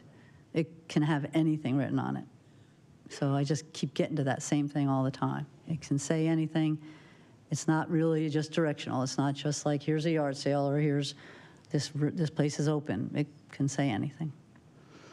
Yeah, that is correct. Mayor, one thing that maybe a little bit that's been lost in some of the discussion, however, about these signs, directional signs really proliferating. The code does require them to be at turning movements, so you can't just put them all along a block at your property and then the turning movements to get there. So you can have a whole cluster at the corners, but they're not necessarily spread along the block. So if I want to put 5, because we're going to get to that, 5 signs up at turning places that lead to my house, but I'm not really trying to get anybody to lead to my house. I'm just trying to say, vote for whoever or eat wherever or have a nice day. I can do that.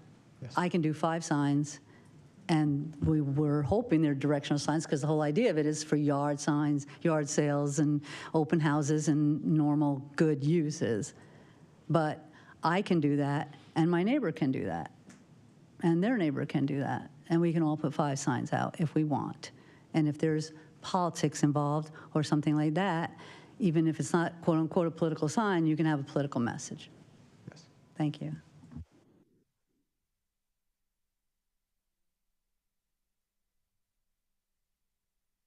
Okay. So I heard some support for reducing the 20 or more down to 10?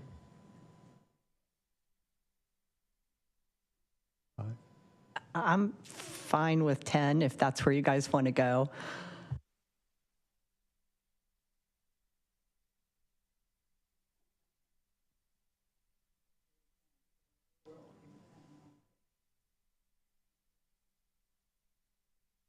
Okay.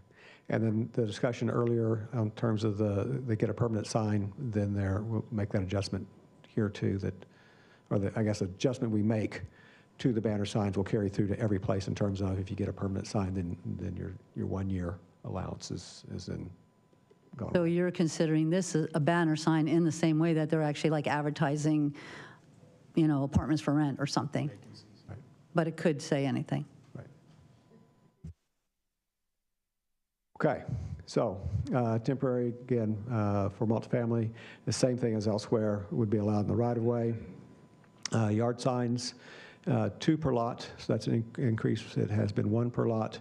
And then we recognized some challenges maybe with condominium projects where you don't really own the lot, and you might have a couple of units there and how to handle that. So we made an allowance there in a 2 or 3 unit condo development that you could have 2 per unit. But after that, it's treated similar to any other larger commercial or apartment complex. And then again, back to the directional signs in the right-of-way. So we had that discussion. Permanent for non-residential uses in a residential district. Permanent signs, the awning, the building wall, the monument signs. And similar thing again then on the temporaries. Now you can have balloons again. with a change to allow the 10 foot to the top. Same conditions on the banner signs. You can have flagpole options. Can you put 10-foot balloons on any one of those A-frames or anything that you put, any of those, like if you do those 5 signs, can you put balloons on each one of those signs? You can put a balloon on them, right, 2 foot diameter balloon, right. Thanks. Sorry, stutter. I can't wait to see that in the verbatim.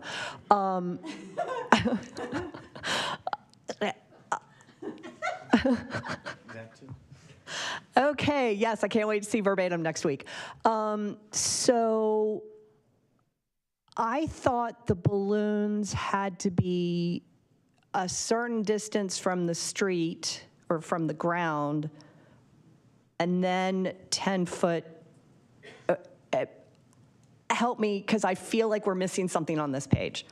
Yeah, Mayor, Vice Mayor, right, I didn't put all the details in here, but the bottom of the balloon, 7 feet up, top 10 feet up, 2 foot diameter balloon.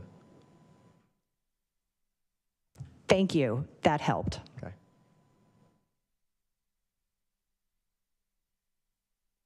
Posts and boards, again, same.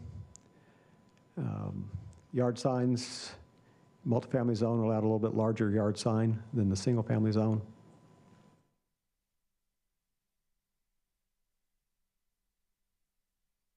Okay. Permanent signs, single family, actual single family use doesn't really have a permanent sign, but the subdivision could have the wall sign or the monument sign. Otherwise, temporary signs in single residence, you can have the directional signs, the flagpole, post and board, the yard sign. That is an overview of what the code would allow in terms of signage with the changes highlighted for each of the sign types. Thank you. So since we asked questions while we were doing it, let's hear from the public. I do have a few more slides with the other changes. Oh, I thought that said questions. I'm sorry, Mayor. It's not that easy. I thought you were done. No, not totally done. Continue. Still may be a good breaking point to discuss that piece. But it's just a couple of slides, Mayor. So just a few of the changes that were made. In definitions, we added definition of right-of-way. There's some concern about some businesses started maybe to have some traveling, flashing kind of light things, so we made some modifications there about light displays. We combined sections 604 and 605 on violations and enforcement into one section, divided into the permanent temporary to make all that clearer, how we would handle those. Changed the penalties, so they do just reference the section 183, which does increase the penalties, which again, hopefully would be a deterrent to the proliferation of the temporary signs. And we're making some slight adjustments then in our policy for how we would enforce those, the changed ordinance. Section 607, we clarified language with regard to signs in the right-of-way. We moved the prohibited signs. We changed the prohibited signs. It was a long list before, divided into some groups to make it a little bit easier to read and follow. We added language with regard to the state preemption for elections, so that it can apply to any election, not just those with a primary. But we did, whereas the ones with primaries are 71 days in advance, we put this one at 60 days in advance of the elections without a primary. So, John, that last one is obviously a sticking point. The state law is in violation of Reed versus Gilbert, and cities are forced to try to come up with something that will comply with federal and state law, which is impossible, but we're doing what we can. How are we allowed to change what the state is saying as far as when you can put political signs out?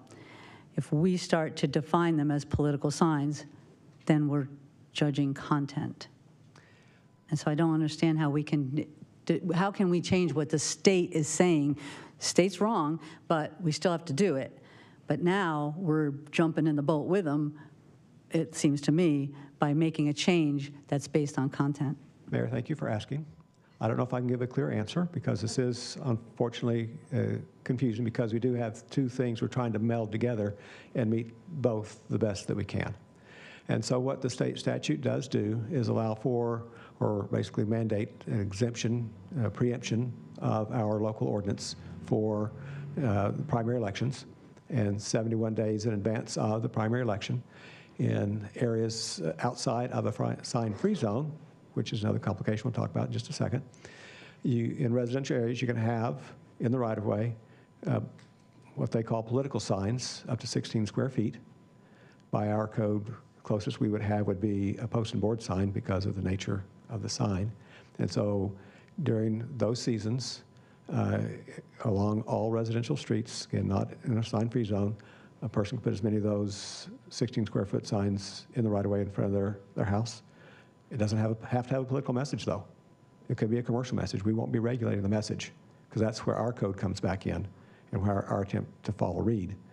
The state says we've got to allow that size sign, so we'll allow that size sign, but we're not, again, going to regulate the message. Similarly, in commercial areas, it can be a 32 square foot sign that can go in those areas. Up to that size, they can be smaller, and so outside of a sign-free zone. And so again, the message on the sign, we're not going to regulate in anything smaller. So during those times, we could see a proliferation of other types of, I'll call them bandit signs, that get put in these areas, and they'll just be allowed because the state's preempted us from enforcing our sign code in those non-sign code, sign-free zone areas. No, we should not refer to the state at all. If we're just saying the town of Fountain Hills is now considering during X number of days before a primary, you can put 4x4 signs up now and it can say anything they want. So we're piggybacking onto something that's content-based. But if we refer to the state, they do this because it's political season, we're going to extend that political season, then we're defining because we're using them as the reference. If you want to change the law and say, okay, from June till the end of November, you can put 6, 3, or 4x4s up, then you're just changing, then you're doing what you're saying. It's content neutral, but you're allowing big, different signs during that period, which is an election time, but it doesn't have to have an election message. So I don't know if the actual language does refer to the state or not. But if that's the intention, is to allow 4x4s everywhere in rights of way from like June or whatever it is, May, till the end of November, then we just needed to say that. So Mayor, here's the language to a Romanet 1.3. So going back up to the top, though, signs are prohibited in the following locations: town right-of-way, except as allowed by ARS 16-1019. So that's recognizing our requirement to allow the preemption of the state statute, and then extending that to also then apply 60 days prior. Right, and that's not our fault that we have to do the first part. Brenda? Yeah, the state statute does cover election laws. This might be something for, if you could weigh in without going into executive session, Aaron, I would really appreciate it, because can you expand or contract as in a municipality, a state law? So the general rule of thumb, Mayor and council member, the general rule of thumb is that when when any statute guarantees minimum rights, you can't fall below the level of rights guaranteed by the statute, right? We can't take away from a right that the state has granted. A municipality is always entitled to provide additional protections that they want to, so long as they don't conflict with or take away from what's already been established by the state. So to weigh in with respect to what the mayor was talking about, there's no better way to say it than how Director Wesley said it.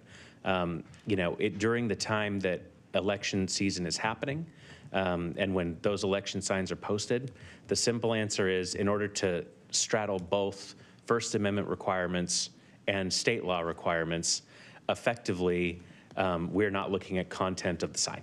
That's just what the practical reality is. It's impossible to comply with both without simply saying, if a sign's out there, a sign's out there during election season. Mayor, that was the point you were driving at, I think. Right, and again, if that's the desire to allow the large signs in rights of way everywhere, only extend the time of it, don't hook it on to an illegal, then we're doing the illegal thing. And we're creating a sign ordinance because of the state. Let's just come right out and say it. You want to have big signs for a longer period of time everywhere. And it has nothing to do with the state because it's content neutral. The state's the one calling it political. So you take that whole thing out about ARS and just say for non-primary, or just say from May until whatever, or 60 days before or after an election, we're allowing big signs. So that's really what this is doing. 60 days. 60 days, yeah. It's 71 days, 71 days prior to a... Yeah, after they have to take it out sooner. 15 days. No, before. I think there was a shorter period. Yeah, after. I thought there was a shorter period to take down signs after. It's 15 But days. 60 days is reasonable before an election, and then the state statute governs after. It's a shorter, much shorter period of time. Right. Mayor, council members, for an election with a primary, it's 71 days before, and there's 15 days after that they have to come down. And if you lose the primary, supposedly you're supposed to take them down before that. Brenda? Thank you, Ms. Mayor. The town of Fountain Hills does have a political sign ordinance, and we don't? What about the red line ordinance? Okay. So the state of Arizona, when they passed the mandate that cities had to put up political signs, they threw a bone and said you can create a political sign-free zone. So it's the state law. That's what the political sign-free zone is based on. It had to be under 3 square feet or something like, or 3 square miles.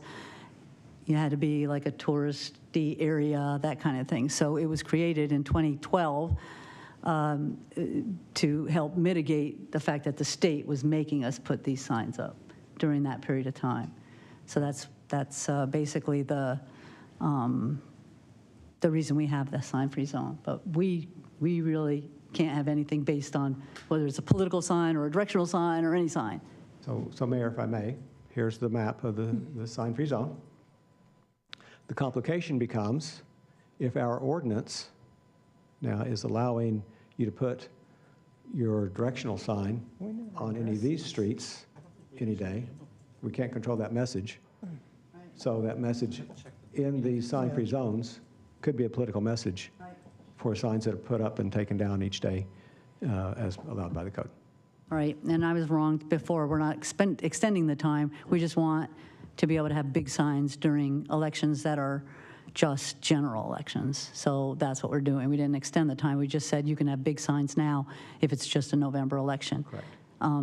These now, and when we had the right-of-way thing, don't forget, we passed no temporary signs at all in this town, and then we tried to be, compromising and put it back the way it was so that it was Fridays to Sundays. Now with it every single day. So during the election season, with political sign-free zone, it was just easier. Now it's just going to be every day. So it's going to be very difficult to enforce, that's for sure, and to look at.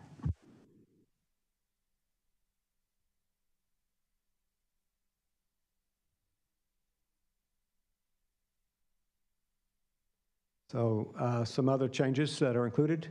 It's been recommended that we eliminate any further additional electronic message signs. And so that was taken out of 608B. The language was moved up to 607C in the nonconforming section, so we'd still have the rules available to regulate the existing signs. Added that also into the list of prohibited signs. Added some language in the illumination section with regard to traveling lights to deal with that situation. And section 608C was renamed to B because we took out the previous B. And then there's a table in the current code about aggregate temporary sign area that really didn't work very well. So we took that out and restructured that to more clearly discuss construction signs. And I believe that is it. So now, Mayor, I'm done. Now we'll hear from the public, unless you have question. Do you have a question for? Madam Mayor, I just have one question for Director on this one.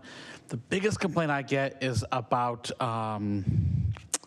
like trucks, RVs, and stuff that are wrapped as signs. And I'm not talking about delivery, like a delivery truck, you put your name and phone number on there. I'm not talking about that. Some that are skirting the sign ordinance by putting a large vehicle with a wrap on it and not intending to move it, and it's supposed to be a billboard. The only thing I can think about addressing that is that, heavy requirement that it has to move every 72 hours. Again, I don't want to, penalize the delivery truck or the plumber or something like that, right? But there's specific people that want to put a billboard in the middle of town, and that billboard happens to have wheels on it. So the only thing I can think of is some sort of amendment that it says that that type of billboard has to move every 72 hours. Just, obviously I got to be respectful if it's weekend or something, if it was a plumbing truck, but I'm trying not to target the plumbing truck. Councilmember, Are you finding it, the language there that we have? Yes, Mayor, let me get to it. It's at the very end, unfortunately, so.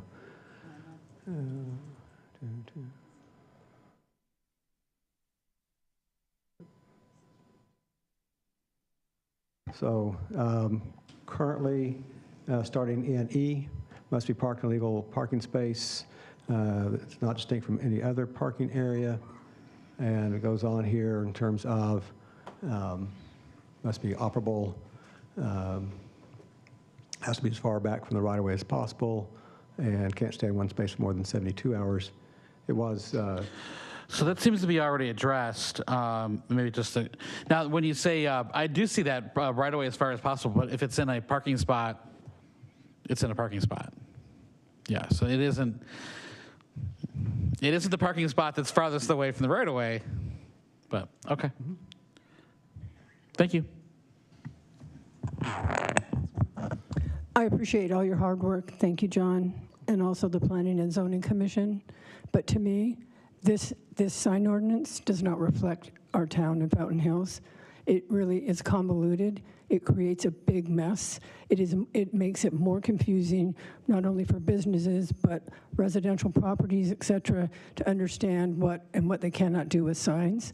I'm all for reenacting the prior sign ordinance. It was understood, it worked well, the town was able to enforce it, so I am absolutely not for, no offense, for this particular sign ordinance when we already have an excellent one that was in place. Thank you. Why don't we hear from the public for public speaker cards, please? Okay, Mayor, we have, let's see, looks like 7 cards, maybe 6 cards. First, we'll start with Stephen Gay, and then on deck is Cindy Couture.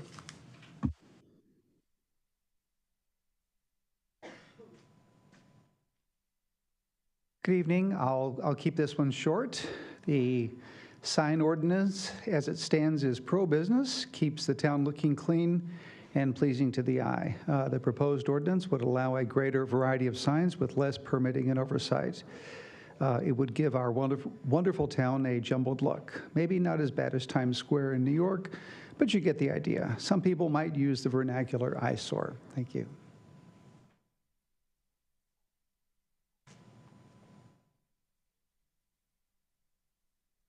I'm going to be even faster. Cindy Couture, Fountain Hills. We've got a big election coming up, and if you don't think there are going to be 9 million signs wanting to be out there and making our town look really bad, you're wrong. And we need to go back to the old sign ordinance.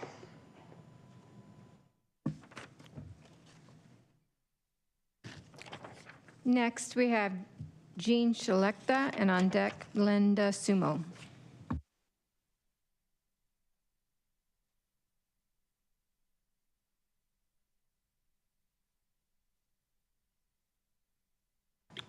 I'm Gene Slechta, 28-year resident. I also feel that we need to return to the original sign ordinance. This should be voted down.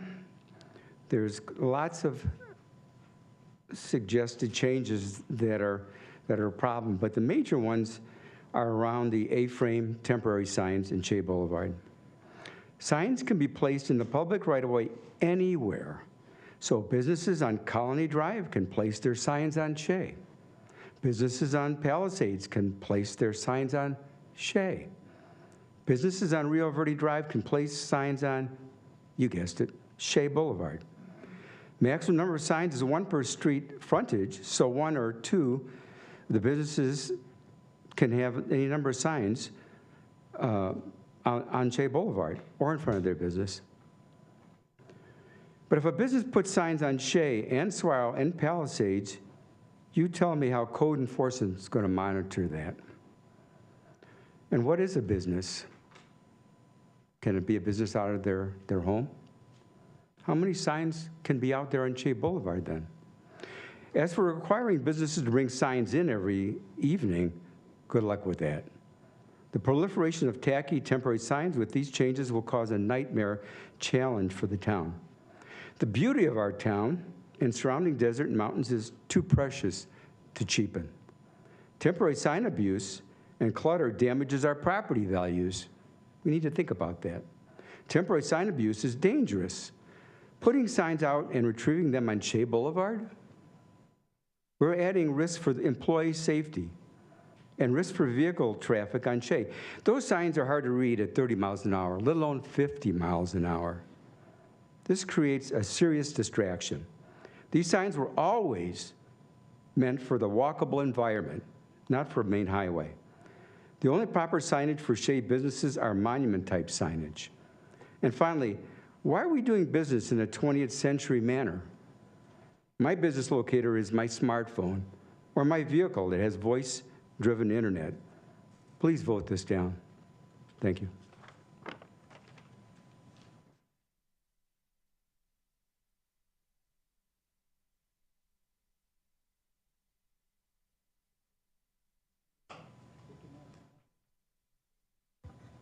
Madam Mayor, council members, I do applaud the Planning and Zoning Committee and the council for trying to change the sign ordinance. However, as a famous philosopher once said, if it ain't broke, don't fix it. I think that philosopher might have been Yogi Berra, but regardless, it's sound advice. The current ordinance that we have that was unanimously adopted in 2021 has served us well in this community. Every time I come back to Fountain Hills after driving elsewhere, I am again just awed by the beauty of the scenery and the beauty of our town. Please don't mess it up. From what I've heard tonight of what this new sign ordinance could do to our town, it'll be disaster. Please vote this down and keep our current sign ordinance. Thank you.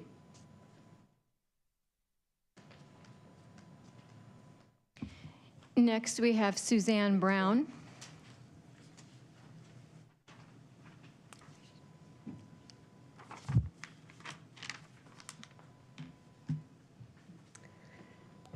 Good evening, Mayor and council members. I am Suzanne Brown, the Director of Community and Government Affairs for the Scottsdale Area Association of Realtors. I'm here this evening on behalf of the Scottsdale Area Association of Realtors to extend our thanks and support of the proposed amendments to the sign ordinance. We appreciate all the hard work that has gone into drafting the current version that you have before you tonight and support its adoption. Thank you for your time and consideration.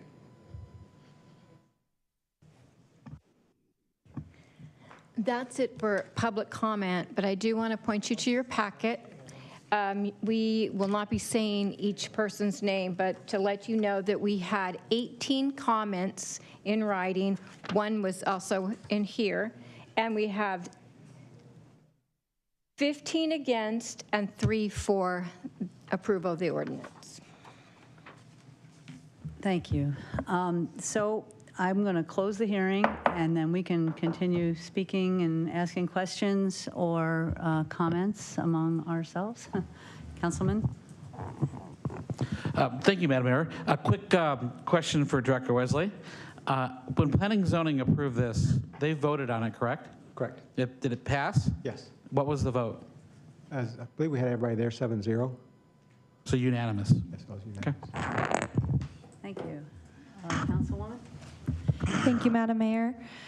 I know we've done a lot of discussion on this already, so I'll keep my comments fairly short and sweet. I want to thank the staff and Planning and Zoning Commission for a lot of work on an issue that we do a lot of talking about. I know we do.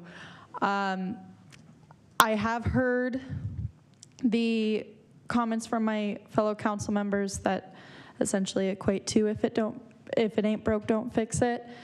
However, it was broke. When I was running for council and I was kind of figuring out what are my main talking points, what are the main issues in town, the number one thing I heard about from business owners and residents alike was the sign ordinance.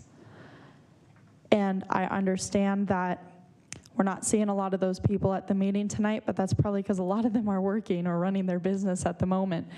When we go on these amazing visits to hear from business owners, one of the number one things we hear about is the sign ordinance. This is something that affects residents and business owners here in town. I made the promise to do something to fix their concerns because that was the number one thing that I heard about. It's not something that I pulled out of thin air. It's not something I brought back because I enjoy fighting with people. This is something that they feel passionate about, so I feel passionate about it. And that's why we're bringing this back. That's why we're proposing these changes.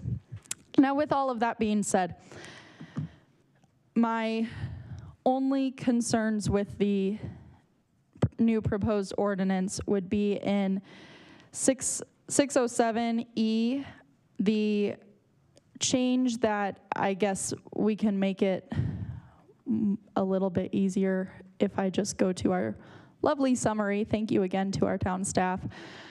Within our summary, it says that the P&Z had expressed concerns with seeing an increasing number of businesses placing traveling LED lights inside their windows. Now, personally, I have not seen very many of these. However, being the person who ran very specifically to make this more broad for the sake of our business owners, I would be against in having more prohibitions or barriers to our business owners. So my proposal would be a motion to amend Resolution 2023-03, the proposed resolution or ordinance, to strike 607E items 3 and 13, which I will read to the audience as well, and 607F to remove the new term, the traveling. Now, to bring the crowd in on what's going on, I know we've had a lot of feedback on that, so give me just one moment while I pull that up. 607E would be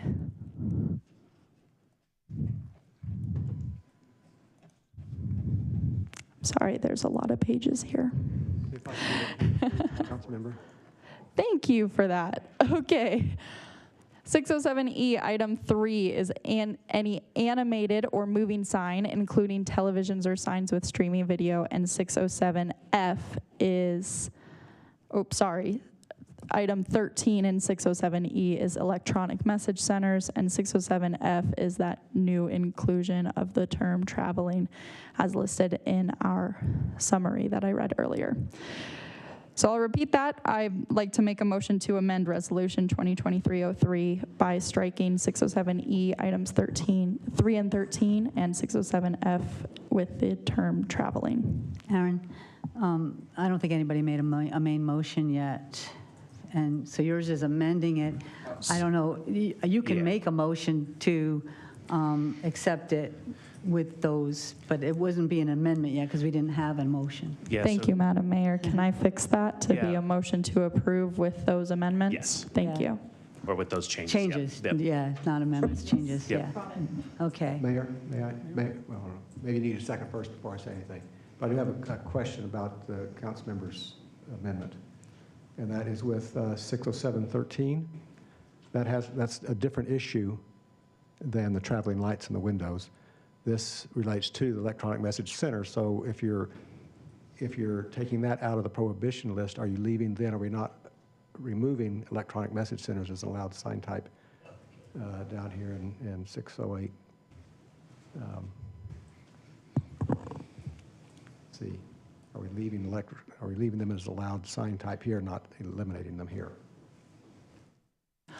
Okay, thank you, Director Wesley. So you are correct, it is a slightly different issue. I had skipped ahead in my notes. The electronic message centers, I would like to ensure that those are allowed for businesses. So that was part of the changes, but your second comment was that saying that if that is removed, that's removing the definition? So the reason we added electronic message centers to the list of prohibited signs was because we were removing the allowance for them down in 608B. Understood. So if we're taking this out here, that doesn't necessarily make them allowed because we've moved it elsewhere, but it does create some confusion at that point what the intent is. Okay, thank you, Director Wesley. I'd rather we handle that now than later, right? In that case, can we add to my motion to approve with changes, and one of those changes being to return, what is that, 608B, you said? Correct. Okay, And thank then- you. Which also, again, means that here in 607C, where we move the statements about the electronic message centers to the non-conforming section, we wouldn't need to do that because there's still going to be a allowed sign. So that would be another change. Okay, thank you. What Director Wesley said. Thank you, Director Wesley. Is there a second? I would put Second. oh, go ahead. I was going to actually say I would put a second in for the traveling open signs. I don't see any reason to totally negate them, but one of the biggest sign complaints I get is the electronic message center. So I can't second both of those things combined. Okay, so we do have a motion for both those things and a second, so we can discuss that. I agree about the message centers. Councilman? So thank you, Madam Mayor. I'm not sure if this is going to be a question for the council member or Director Wesley, but I do want to get a clarification on this message center. So when I think of message center, I think of like a red scrolling LED, like, new weekend hours, blah, blah, blah, right? That's a message, right? Or is this all-encompassing? Is this allowing electronic signs? Is this allowing Las Vegas-style signs in Fountain Hills? And that would be a area that I will not approve of. So I want to make sure that we are allowing a scrolling message, or are we allowing a electronic LED sign? What's the please give us a clarification there. Go up here. So, Mayor, council members, so you can think of the MCO sign that they have, the theater sign on Saguaro, the one for Pete's Fitness Center, the Chamber Electronic Message Center sign. Those are what we're talking about. So there's a kind of variety of types, but they're all. So those are all encompassing. So we're basically this would allow Las Vegas style signs in Fountain Hills. Yeah, they're allowed right now, and that's something that I asked to not allow anymore as part of this. So okay, that's all I need to know, and that would actually mean that I need to vote no on this type of thing. And again, we can, if we do end up voting no, or if you amend it, or not amend it, if we vote no, you can make another motion. Let's put it that way. Brenda? Yeah, I would have to concur with Councilmember Skillicorn on that. One of the things that, right from the beginning, I don't like the electronic message boards. I don't like the electronic signs. I do believe we'll grandfather the ones that we have in there at the moment, but do I want to see any more of those signs in our town? No. And the other thing is, and maybe this is just me, and I'm kind of confused tonight, but those electronic message boards, when they display white background, how can those be dark sky compliant? I don't think they are. So I think it goes in the face of our dark sky community. I think they're obnoxious, and I would be a real hard no on this one. Thank you, Madam Mayor, and thank you, fellow council members. My first comment is just for the record, our previous ordinance did require that it was not a plain white background in mind of dark skies. However, with that, I would now like to amend my motion to approve with changes. See, I'm learning. I'd like to amend that to not include the changes to 608B or 607E, but to still include the change for 607F to remove the traveling new language. Can we do it that way? I know she said amend, but Sure. I mean, that's just her motion. She changed. Who gave the second? Sorry, who gave the second? Do you consent to the withdrawal of that previous motion? Okay, so Councilmember Toth has now made a second motion to do something. What was it? I'm sorry, I lost track. Okay, for those watching at home, my second motion is just a motion to amend, motion to approve with changes to 607F, going back to what I was talking about earlier, the traveling signs in the windows that were referenced by P&Z and therefore listed in 607F. I want to remove that new word. So I have a question for you, Aaron. In the past, when we amended a motion, you couldn't amend it with something that would completely substitute a motion or not?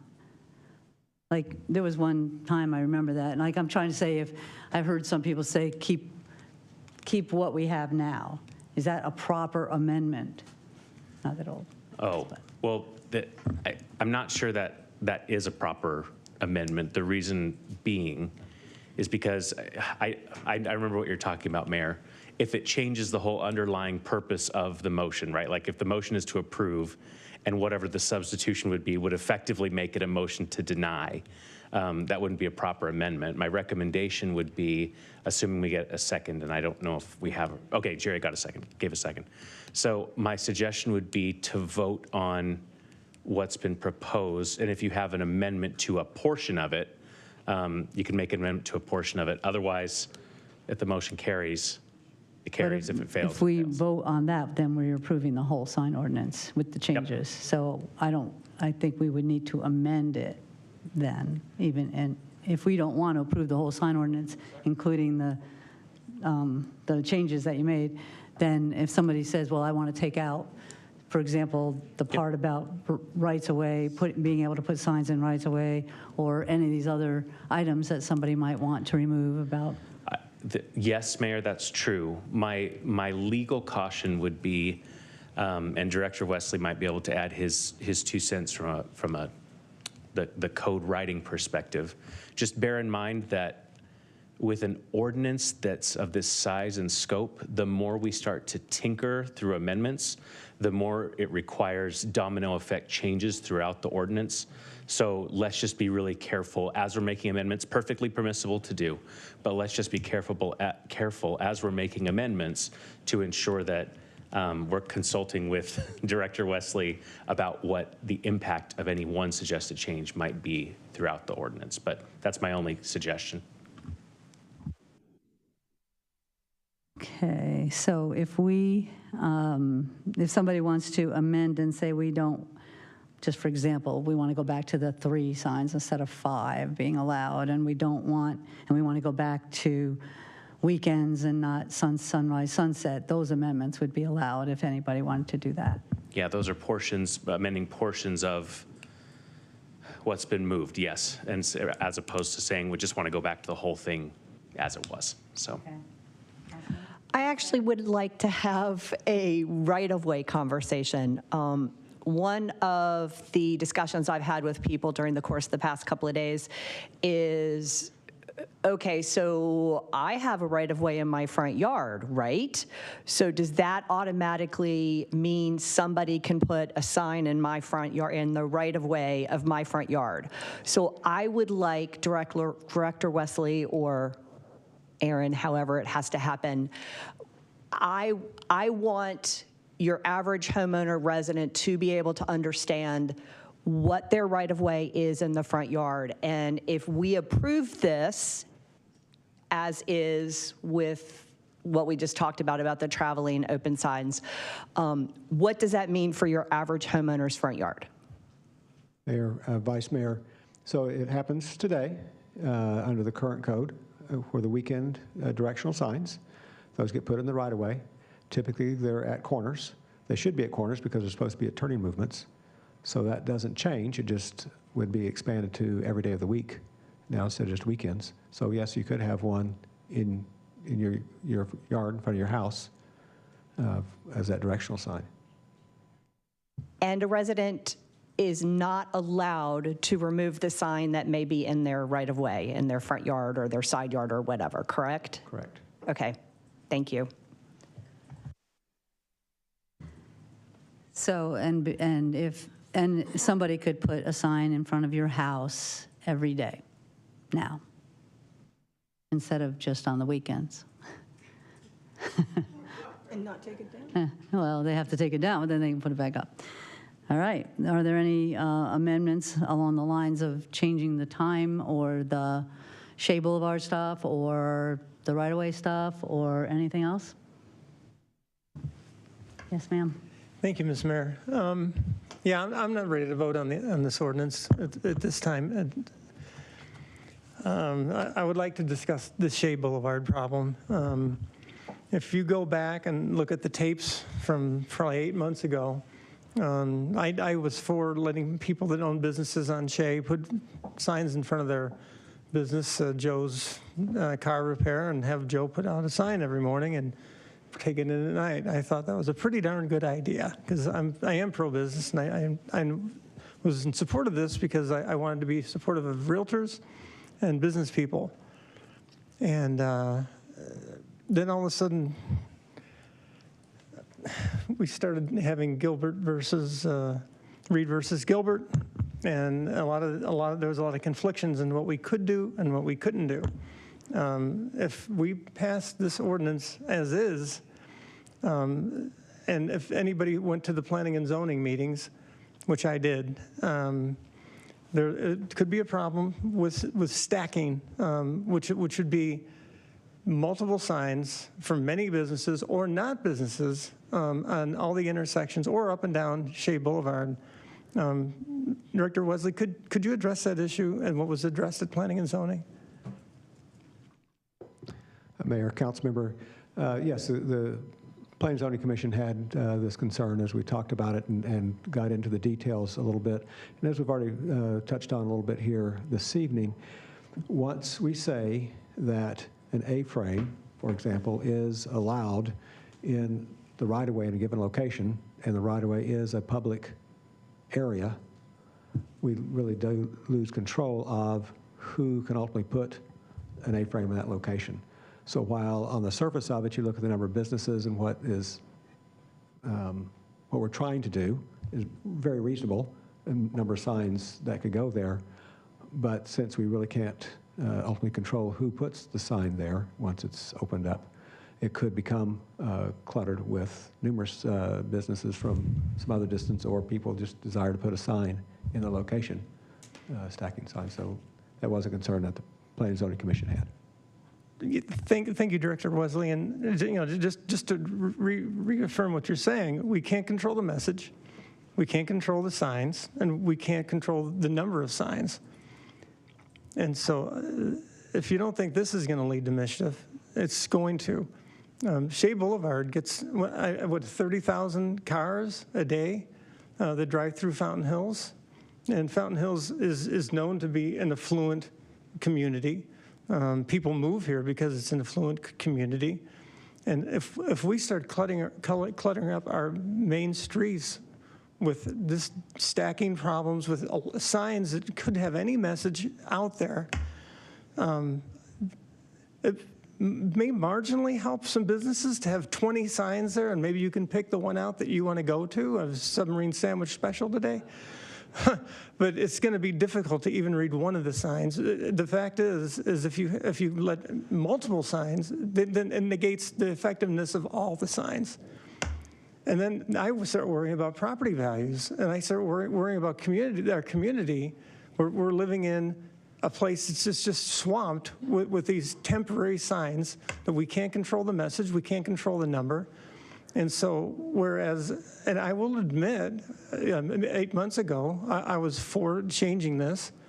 Reality has set in, and I'm sorry, I just can't go along with it. And if I'm the sole dissenter, let it be. But as long as I'm in this council, I will vote against this. I'll take the heat from anybody that wants to give it to me. But under my watch, I don't want to turn Fountain Hills into what I see it becoming. And it's like back in the future when Biff took over.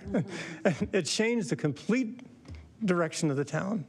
And so, and unless we can change the Shea Boulevard, I would be a no. Thank you, Madam Mayor and Madam Mayor, Council.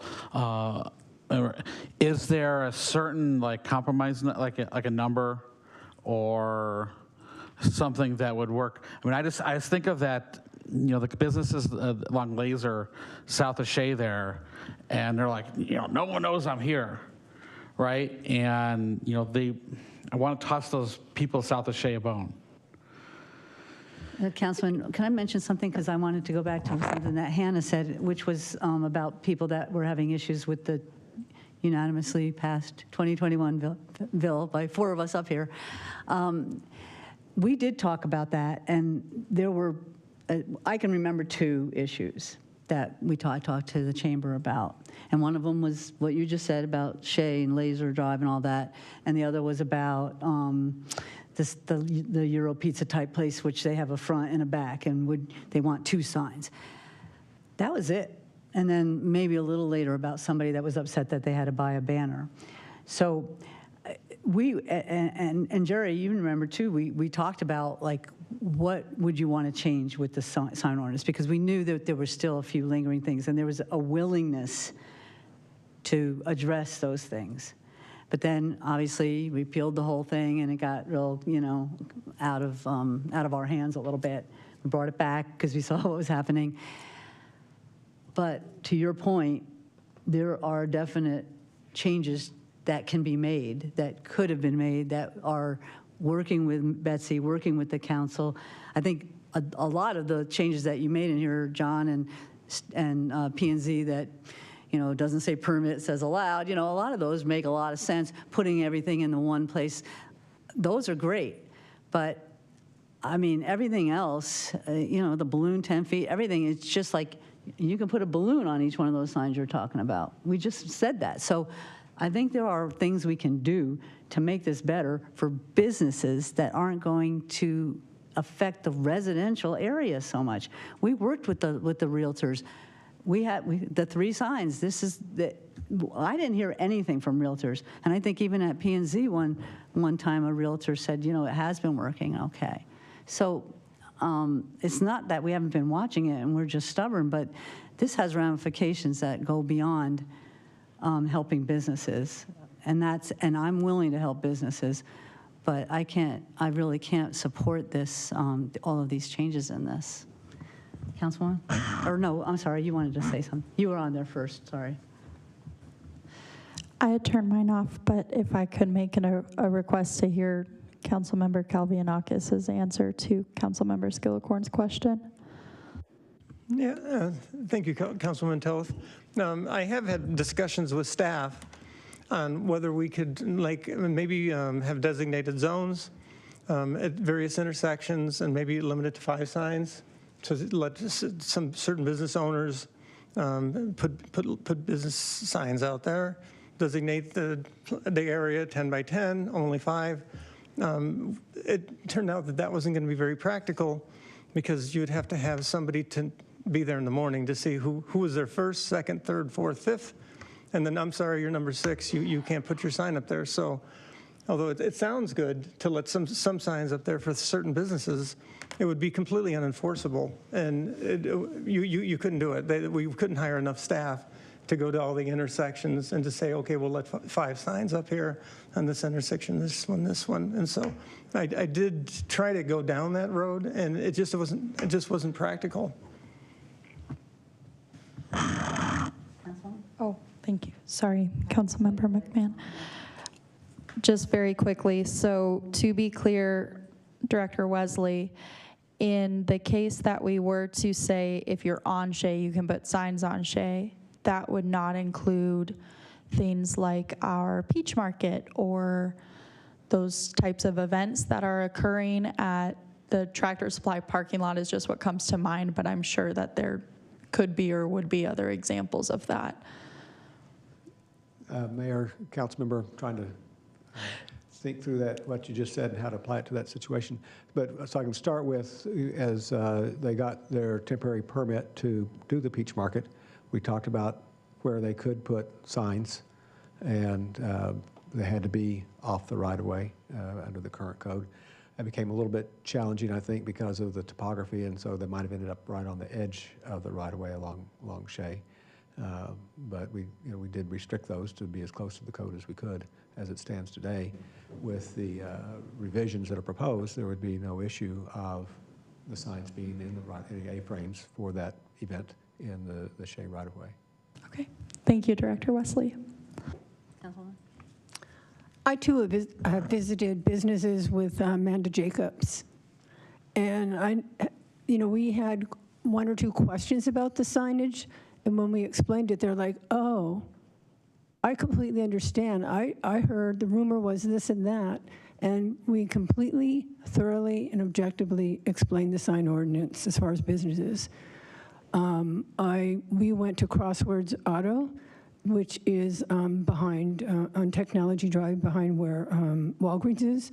He made a comment about not being able to have a sign out on Shea. But again, once we spoke with him and explained it, he understood, and I happen to personally know that his business is absolutely thriving, and he does not have a sign on Shea Boulevard. So, and again, I'm going to reiterate the fact that I'm pro-business. Why wouldn't I be? Why wouldn't any of us not be pro-business?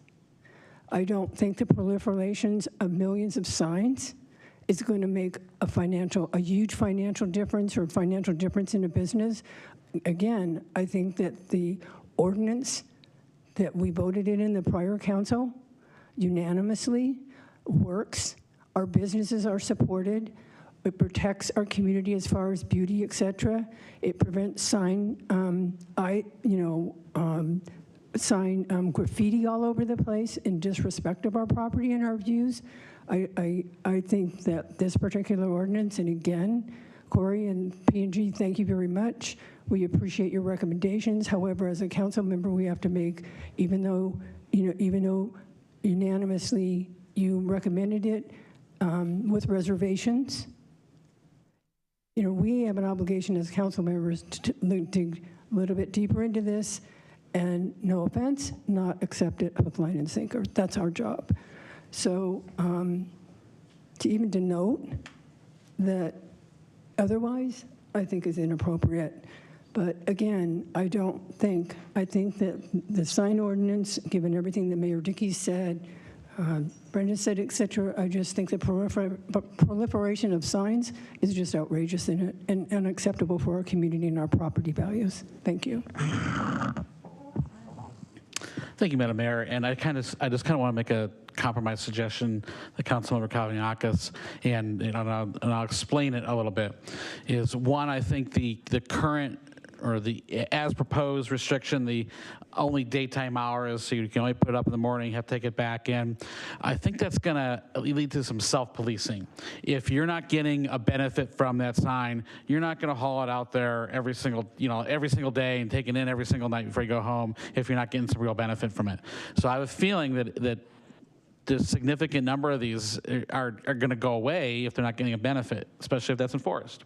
So you might only get 2 or 3 businesses that are actually going, hey, I'm really able to get some traffic because of this sign. And 2 or 3 is manageable. So I wonder if so we have that set. We already know it's only sunrise and sunset. That's already in the language. What if we compromise and say it's limit to 5? And I know we have that, like, oh, what if it's 6? But again, I think we go back to that sunrise and sunset. It's probably only going to be a couple individuals that's really worth their time to do it. So all of a sudden, we're not even at 5. But I think this is still going to be good for the businesses and good for the town.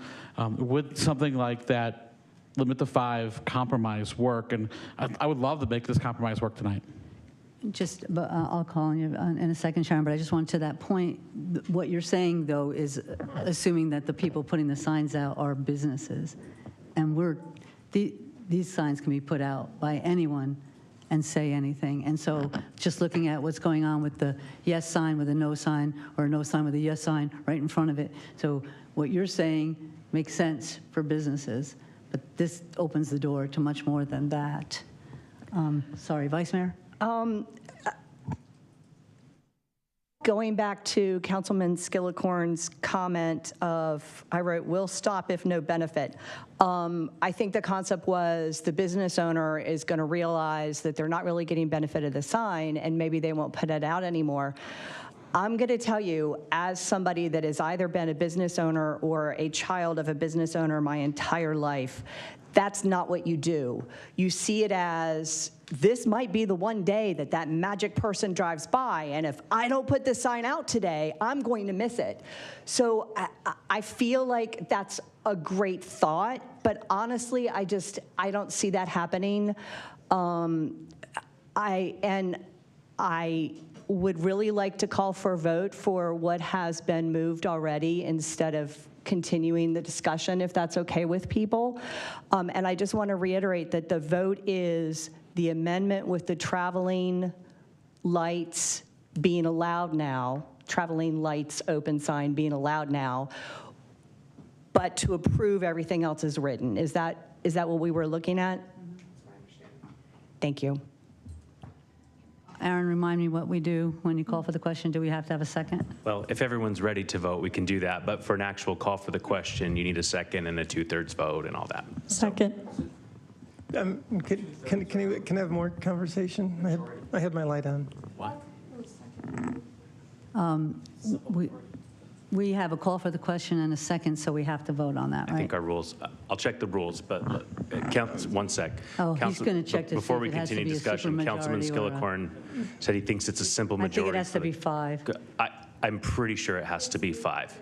So, yeah, so I think it's 2/3. So I think it's 2/3. So which is why I'm going to check. So we can just. Mayor? Okay, all in favor? Oh, go ahead. If I may, real quick, sorry to throw another monkey wrench into it, but as we talked about the code, going through it, we talked about on the banner signs for the new business that we amend that so that if they put up the permanent sign, that comes down. So that hasn't been discussed in terms of the motion. And also on the apartments, that we could potentially move that down to 10-unit apartments or larger. I think that's understood. It hasn't been discussed. I just wanted to know for sure if those were included. Yeah, in the motion. those would be, right, Brent? I mean, right, Hannah? The changes that we talked about, we all seem to agree with for the 10 apartments and the... That's correct. Okay. I have a question, please, before a vote's taken, so that we don't vote wrong or the opposite of the way we want. What's the motion, and if you vote yea or nay, consequence, please? That we're voting to call for the question, which means if you vote yes, you want to vote. Yeah. If we vote yes, which requires a 2/3 vote, it terminates debate on the main motion, on Hannah's motion, and then you vote on Hannah's motion. Right. So is the motion to approve? No, the motion is to call for the question. We have a motion to call for the question, which means we need 5 people to vote yes, and then we have to vote If you on call the for the, motion. yeah, if you call for the question, the council, 2/3 of the council are saying, I'm done with discussion, I want to cut off debate, and I want to vote on the main motion. So right now, if it's a call for the question, was there a second? Yes, Hannah was a second. So it So would all just in be, favor? yes, We're going I to want take to a vote now. roll call vote on calling for the question, which means if you vote yes, you want to vote on the underlying motion. So roll call vote. Councilmember Friedel. Yes. Councilmember Skillicorn. Explain my vote? No, just vote. I think we can. So I know how I'm going to vote on this, but I also want to reiterate, we can always amend something. If there's something we don't like about it, we can always amend it down the road. If so my vote is yes. Councilmember Calavianakis. Well, I want to continue discussion, so I assume I would vote no. Okay. Have to check with the town attorney on that one. Yeah, I'll vote no on this one. Councilmember McMahon. Councilmember Toth. Aye. Vice Mayor Grzybowski. Yes, I'm ready to vote. Mayor Dickey. Aye.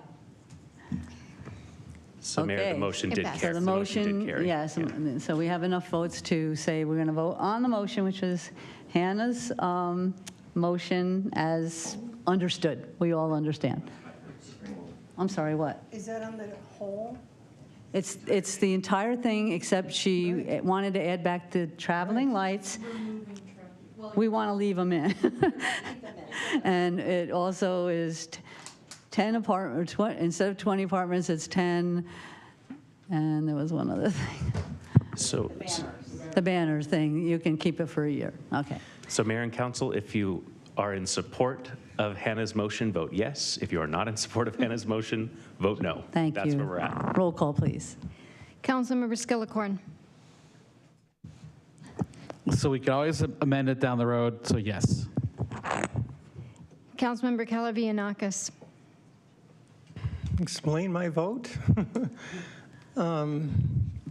I think it's really unfortunate that we can't have more conversation and further amendments to this ordinance.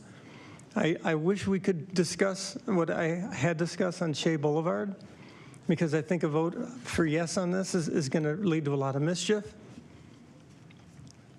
And I feel very passionate about this. On the other hand, there's so much good in this ordinance for business owners and for realtors that unfortunately I'm going to have to vote yes. Councilmember McMahon. Nay. Councilmember Toth. Aye. Councilmember Friedel. Yes. Vice Mayor Grzybowski. Nay. Mayor Dickey. No. Thank you. Passes. Yeah, we'll take a 5-minute recess or so. Thank you.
We love our breaks, but we're back. Thank you. Our next item is our intergovernmental agreement with Maricopa County for law enforcement. Do we have any? Okay, David, thank you.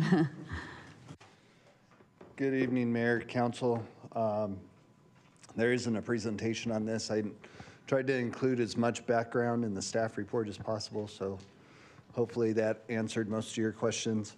I will note, I was going back through this, we started preparing for this about 3 years ago.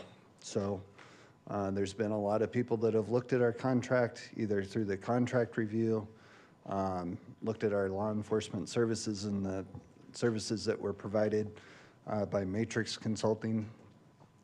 Just about a year ago, or just over a year ago, is when we saw their report. So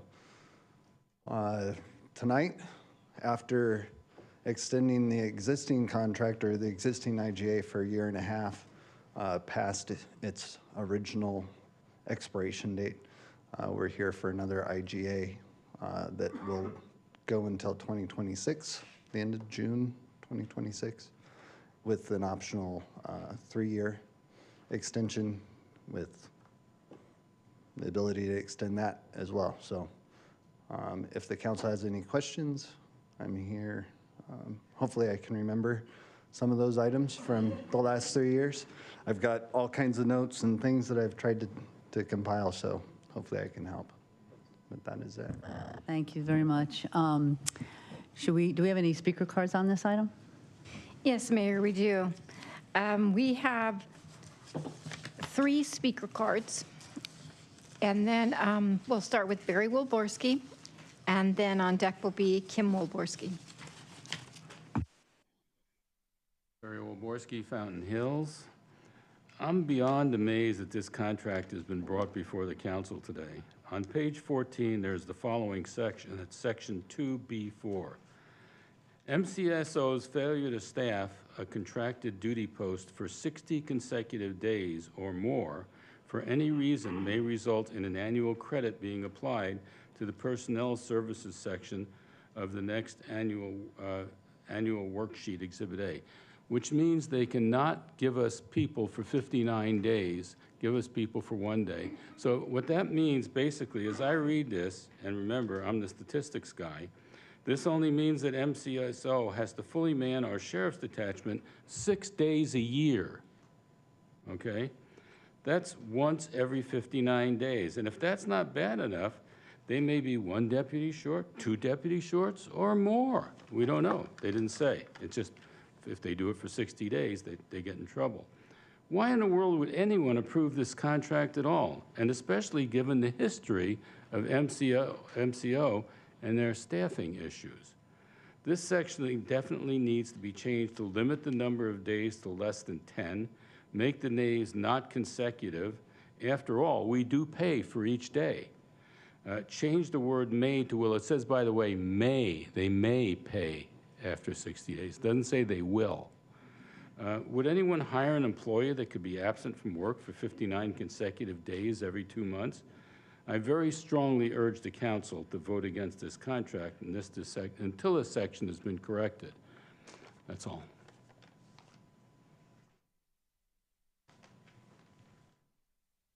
Madam Mayor, Council, everyone else, I'm Kim Wilborski, and I am a resident of Fountain Hills. And first, I have to apologize to Councilmember Friedel because I forgot my canned goods.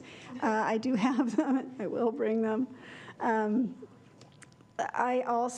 speaking on the same issue that my husband spoke on. I wasn't going to because he was going to, but I had lunch with a couple of neighbors who don't attend the council meeting today. And I mentioned this issue to them. I explained it to them. And they were both so shocked with the whole thing of, the 59 consecutive days, and there is no limit on how many 59 consecutive days that this could, or say, it could be 45 days. What if they just don't staff for 45 days, then they staff for a day? It's really shocking.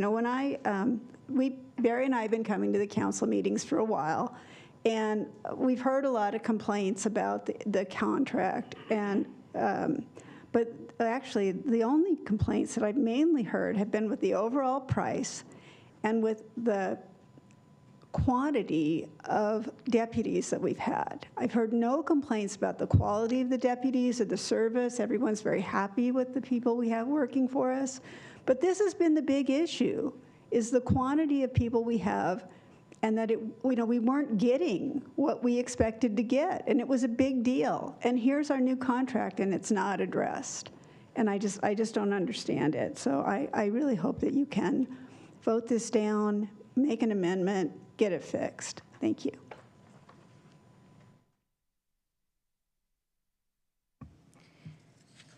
Jean Selecta?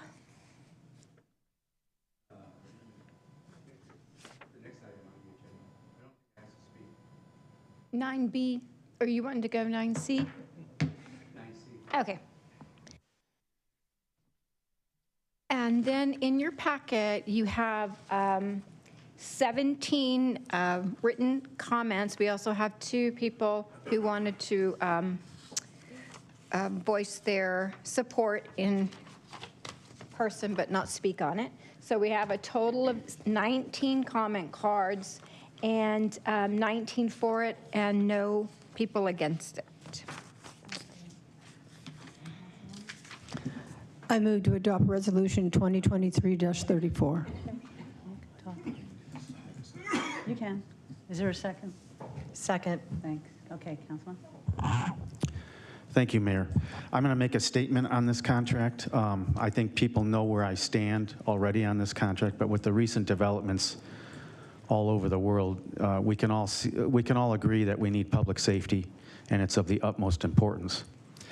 That being said, I wish to make it clear that I'm not in favor of this contract, even though I'm going to vote yes for it. I don't think anything that was requested by former Councilman Spellich and myself that we worked on for over 2 years on this contract had been properly addressed in this contract. And I feel like I'm being held hostage, and that this contract is the reward at the tail end. So I will consider all options in the future as a backup plan to this at some point in time. And I just want to make it clear that I'm for public safety. I think the deputies in this town do a wonderful job for this town, but I don't think that the issues that we had brought up and needed addressed in this contract were taken care of. Thank you, Mayor. I just wanted to remind people that the motion may have been jumped to very quickly, and you all need to know that this is a conversation that has been had in executive session, and this is not something that we're just jumping to. So we, as council members, had an opportunity to discuss with each other and ask questions, whether it be of our attorney or of the MCSO. This is jumping into a motion did not mean we didn't review this and did not already have a chance to discuss it. Thanks for that opportunity. I just wanted to make sure people understood that. Thanks. You just give me an opportunity to explain that when we make a motion. We always have an that we can always talk as long as we want after one. So there's no, making a motion doesn't prevent discussion. Yes, Councilwoman? Thank you, Mr. Mayor. Yeah, I tend to agree with Councilman Friedel. I think this contract could be a lot better. There's a lot of things in it that I don't like, and what Mr. Wyborski said tonight, I think are all fair statements about this contract. But what people have to understand at this point is if we don't approve this contract tonight, we might not have public safety on January 1st. And so it's imperative that we pass this tonight. It's gone through quite a process, a number of meetings, a number of executive sessions.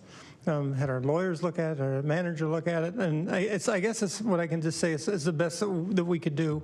It does leave room for improvement, but I'll vote yes for it because it's got to be done. I'd like to echo the comments of Councilmember Friedel. The contract itself, there's a lot of areas that I would have wished we could have had a fair negotiation on. However, the reality is that this is the contract that we have, and with having started the Fountain Hills Fire Department, which is so exciting, we're not in a financial position to look at those alternate options at the moment. I do wish to consider these options in the future, and I would encourage my fellow council members to look into possibly an exploratory committee or something to look into what we could do in the future. However, for this contract, I'll be voting yes as well. Thank you. Councilman? You can go ahead. No, that's okay. Madam Mayor, thank you.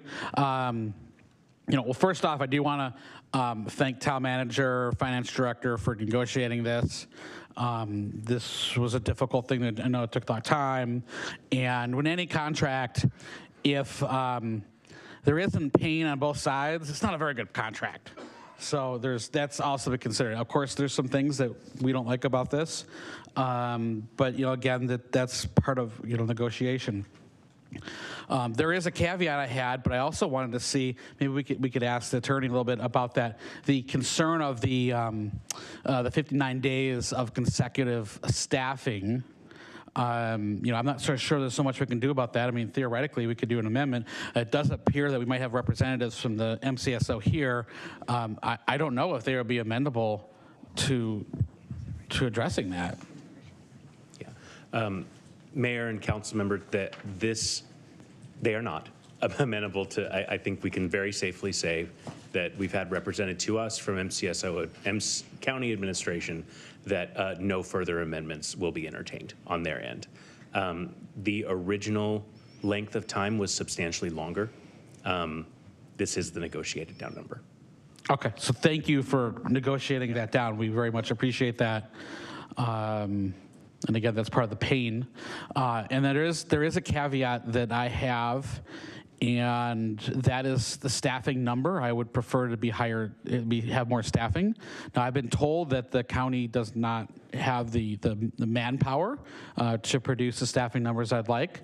But this is a kind of maybe also a question maybe for the council, is this doesn't preclude us for, so let's say the county has new recruits, and there could be a possibility we could pay more for having one or two more deputies, I assume. This as it's written now, it doesn't mean that it's 6 months from now or a year from now, we go, hey, there's more recruits, we can pay more and we can get more deputies. Is that approving this tonight, and especially with this caveat being on a public record, that isn't a problem for us, correct? Mayor and council, that's not an issue, assuming that they have the ability to staff those individuals at some point in the future. If we wanted to upstaff here, I'm sure that's something we can approach the county about. I can't see why they would object to that. Rachel. All right, thank you, Rich. And that's really my big caveat. I think the number of deputies is too low. I do not want to scrimp on public safety. And frankly, if I had to pay for another deputy, obviously it would be the salary and whatever costs go along with that. I'm happy paying for that because I want to make sure our town is protected. So with that caveat on the record, I can support that, and there is obviously pain for everyone involved. Much as I'm loath to bring this up again because we've been talking about it for a long, long time. We had a matrix report, we had an audit done that we paid for, and they recommended even less than we're getting. And originally, and many of the conversations that I had of the items that we wanted are included here. Most of them are. So that, to me, this was negotiated in good faith. We've got one of the safest zip codes in the valley, and we have the least per capita, except maybe Carefree now or Cave Creek. And if we did what Queen Creek did, we would be spending north of $14 million a year, not to mention the $4.5 to $5 million to get started. And to say that this is the best we can get, I'm sorry, but you can't point to somebody and just disparage where they work and who's been keeping us safe for 20 years, more probably, and act like we're, down in the dumps about this thing. This is a very good contract, and we can't always speak. They are law enforcement experts, and I'm not going to second guess law enforcement experts by sitting here as a citizen, but I did listen and take a lot of advice, and we took that to them, and that's reflected in this. And so I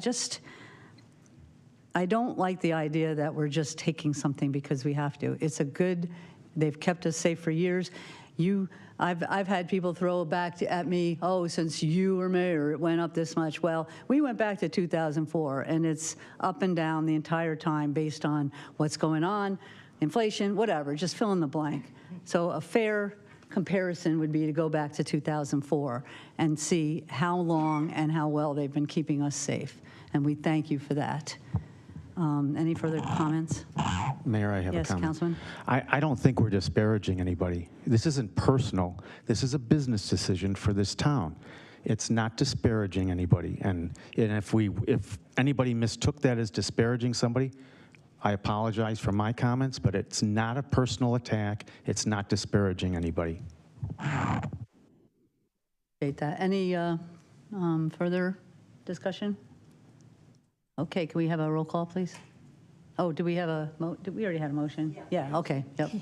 Thank you. Yes. Councilmember Calavianakis. Aye. Councilmember McMahon. Aye. Councilmember Toth. Aye. Councilmember Friedel. Aye. Councilmember Skillicorn. Thank you for keeping us safe. Yes. Vice Mayor Grzybowski. Aye. Mayor Dickey. Aye. Thank you. Our next item is a resolution. Who's going to introduce this? Aaron or Rachel? So I can. This is the result of a request put forward by Councilmember Skillicorn, wanting to discuss and review a recent resolution that was adopted with the town of Queen Creek for discussion and possible consideration here within Fountain Hills. With that, I'm going to turn it over to Councilmember. Well, since we don't have a further presentation, do we have any speaker cards? Yes, we do. First is Stephen Gay, and on deck is Cindy Couture.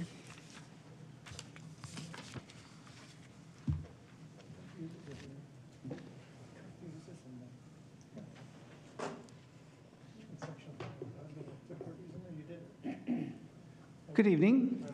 The first paragraph of this COVID restrictions agenda item states that our rights and liberties are enshrined in the Constitution, and then adds that these same rights and liberties are endowed or given to us by God and/or the Creator. I agree with the first statement. Our rights in this country are established by the Constitution, which majestically opens with "We the people," and not "Please, dear God in heaven." We are ruled by the Constitution and not the Declaration of Independence, where we do find references to nature's God, rights endowed by their Creator, and divine providence. God is never mentioned in the Constitution except in an exclusionary manner. The prohibition against religious tests for holding public office, and the First Amendment's prohibition regarding the establishment of religion specifically excludes any binding involvement with a deity. Because we are ruled by the Constitution, the Supreme Court uses the Constitution and not the Declaration of Independence to issue its decisions. As such, the Constitution is the ultimate lawgiver in this country, not God or his dictates in Leviticus. Since the resolution's author mentioned that these rights are endowed by God, I'd like to ask what rights he thinks are given by God to our lesbian, gay, bisexual, transgender, and queer citizens here in Fountain Hills. I was reading opinions by some prominent Christian writers and organizations on this topic, including God's own mandates on homosexuality in His own Bible. And let's just say it's slim pickings for our LGBTQ brothers and sisters. I doubt drag queens fare any better in the rights endowed by the Creator Lottery. So when we start talking about which bathrooms both children and adults can use in public buildings, are we going with the rights given by God to LGBTQ citizens, or are we going with what we, the people, decide after open discussion and a vote by accountable elected representatives? If we decide that God endowed no rights to LGBTQ people, we may get more incidents like the one in Wadsworth, Ohio in March 13th of this year, when an LGBTQ youth center held their annual drag brunch. A determined group of Nazis associated with the Blood Tribe chanted loudly, "No transgenders on our streets." Yeah, sorry. Thanks. Appreciate it.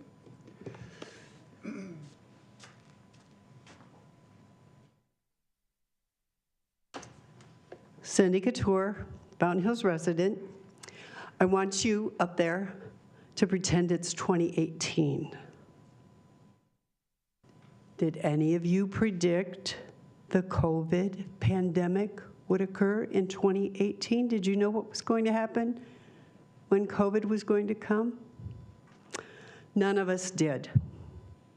No one can predict what health or safety crisis will arrive in the future. With this in mind, I ask you to vote against this resolution. You'd be tying the hands of future town council members to act for the safety of our townspeople. Health decisions should be made and mandated by those with medical degrees. During COVID, the county and the state's health departments mandated the actions needed to keep our citizens safe. Our town followed those mandates. Don't tie the hands of our future town officials. Don't set up our town for legal costs if this new resolution causes us to go against future state or county mandates. Thank you.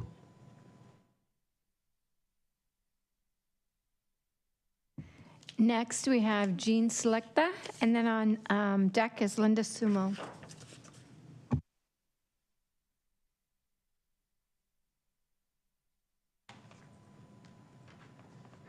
Jean Selecta, Mayor, thank you. You must reject this dangerous and insulting proposal to adopt an anything-goes approach on masks and vaccinations in our community-wide health. The most important responsibility of government is to keep us safe. We have speed limits in town and stoplights and seatbelt laws to protect all of us. We just do not leave that up to the individual. And we have requirements to vaccinate our children prior to registering for schools to protect them all. We do not leave those decisions up to individuals. These are just some examples of what we call the common good. Without government and the professional advice in the medical community, we have anarchy. Without the professional advice and services and government at all levels, we would not have had COVID vaccines developed and implementation strategies that saved conservatively 20 million lives worldwide and 2 to 3 million American lives. Millions more avoided hospitalization and long-term health issues. Mask usage protected millions as well. Were there unintended consequences? Of course. However, nobody should be questioning the results or rewriting history on this, or worse yet, nobody should be trying to make a name for themselves or create division. And by the way, why are we revisiting a past pandemic anyway. They only come every 100 years. The vast majority of Americans have had enough vaccinations and boosters to protect our nation from having to implement the tough measures we had to endure. What do we do about XYZ virus or ABC or bacteria 123 when they arrive? Do we have resolutions for those too? This is silly to promote health anarchy. Leave the research and advice to the professionals, the experts, and not to the individuals. Let government and experts handle these decisions. Don't tie our hands. Reject this resolution. Thank you.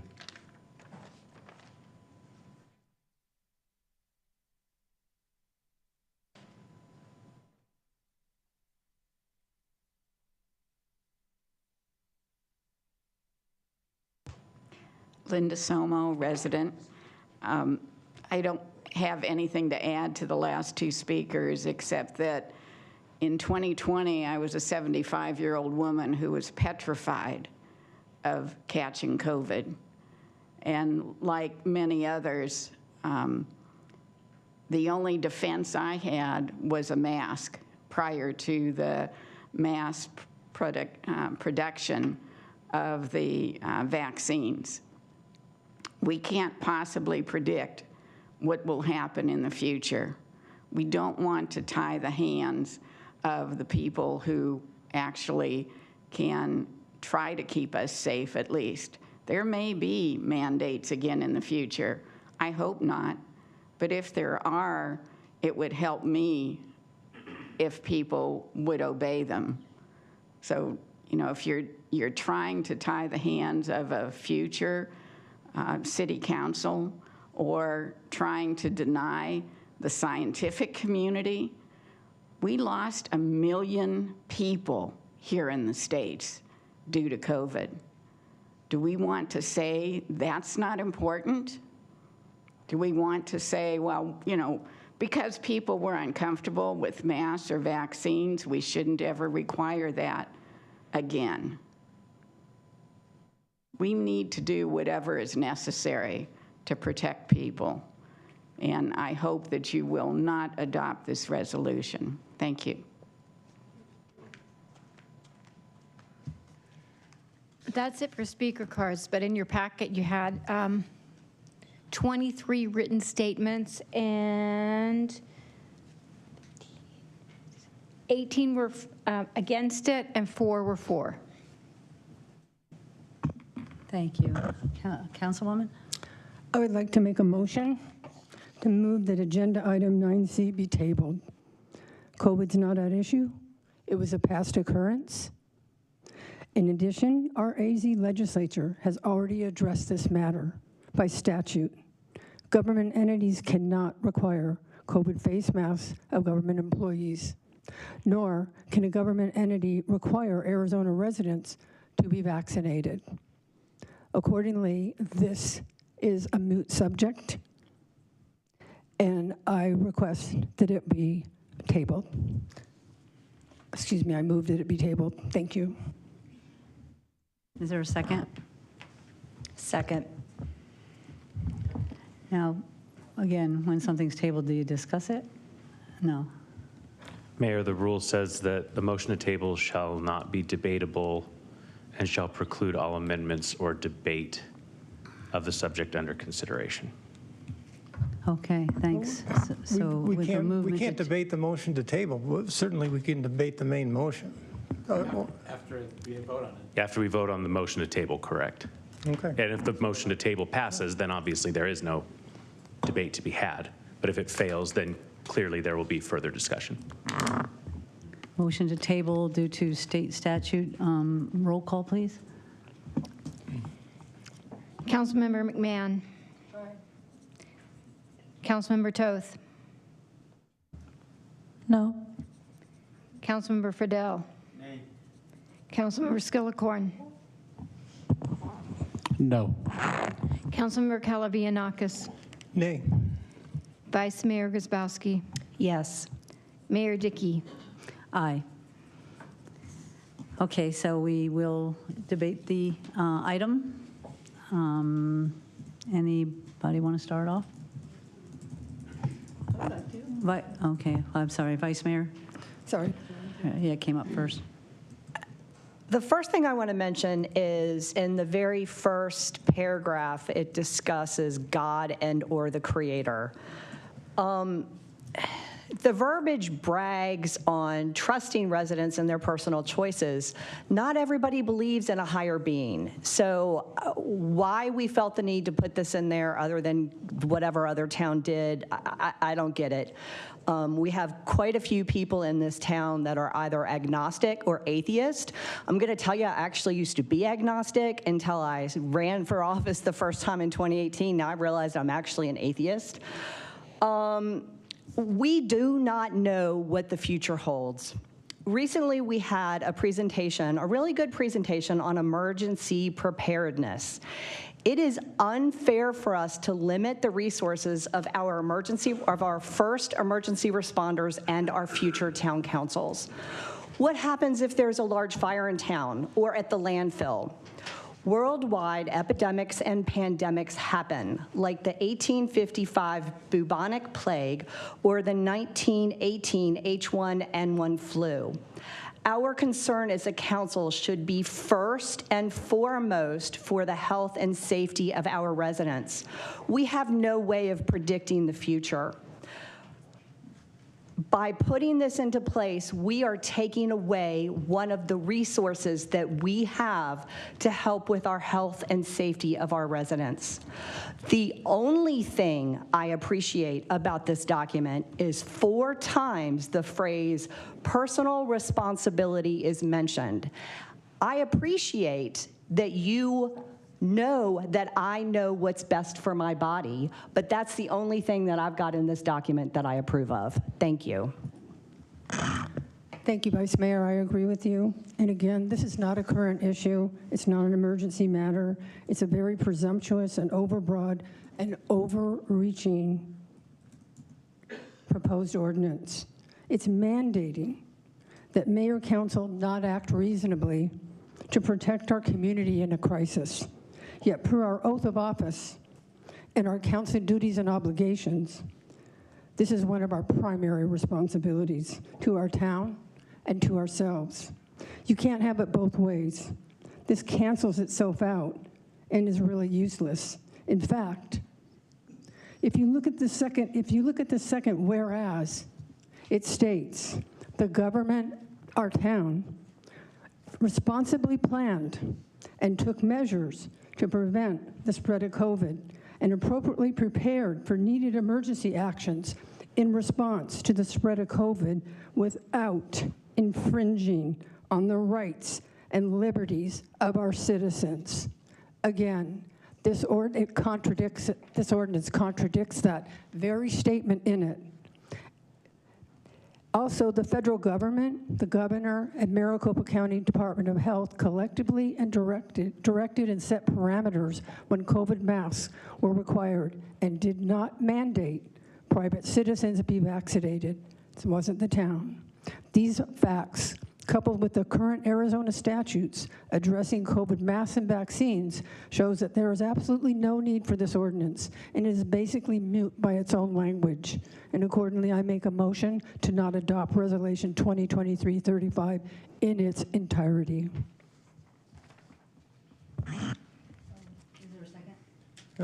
Sorry, is there a second on the motion to? So she just made a motion to deny it. Is that what I understood? Yes.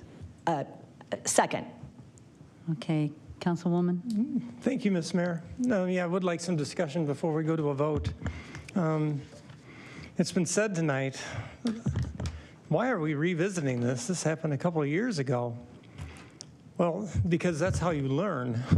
You make mistakes and you learn from your mistakes. Had we not gone back and looked at how we do things and we just keep going forward, we'd be like animals. We're not animals, we're rational people, and we look at the mistakes that have been made and we learn from those mistakes. George Santayana, a professor of philosophy at Harvard, said those that do not learn from history are doomed to repeat it. Humorist and writer Mark Twain famously said on the matter, history doesn't repeat itself, but it does rhyme. If that's true, then these sayings ought to guide not only our public but our private policy. when the COVID first came, the President of the United States at that time went to get a vaccination. He boasted that this is going to be the fastest vaccination in the history of this country. And he was right. They didn't take precautions. They didn't do the normal clinical trials. They didn't take all the normal protocols and procedures that you would to pass a vaccination. And so they hurriedly put this vaccination together. They got together with the drug companies, and they said, we're going to waive any liability for all the damage that this experimental vaccination is going to do. And yes, it was an experimental vaccination that they forced us to take. As a member of the United States Coast Guard Auxiliary, they came knocking on my door, and they said, you're going to get vaccinated, otherwise you're going to have to stand down. And I said, I will stand down, sir, okay, because I am not going to take this vaccination. If you look at the masks, it's like trying to prevent mosquitoes from biting you by putting up a chain link fence. Cloth masks do not work to prevent a virus. It's simply ridiculous. When they say we should be following the science, well, what science are we talking about? Because when it seemed to me that this, again, was a politically charged issue where they forced this on us. They took the licenses of doctors that disagreed. Doctors that prescribed hydrocodone or hydroxychloroquine lost their medical license. They lost their jobs. The WHO and the CDC and the President of the United States got it wrong, and we made a lot of mistakes. I have never seen a time in the history of my life when football players and soccer players drop dead on the field of play because of myocarditis, which is exactly what's been going on. And if you look at the research, it shows to me that there may have been more deaths as a result of taking the vaccinations than of getting the COVID virus itself. And so I am glad that Mr. Councilmember Skillicorn has put this on there. And I think other towns and cities around the state should do the same thing, because we have to learn from our mistakes. I'm not going to stand in the line and get a forced vaccination by an oppressive government. I am not going to wear a mask of obedience by an oppressive government. And so when Alan talks about personal responsibility, that's the key. And so I'm proud to vote for this ordinance. Thank you for putting it on, Alan. And that's all I have to say.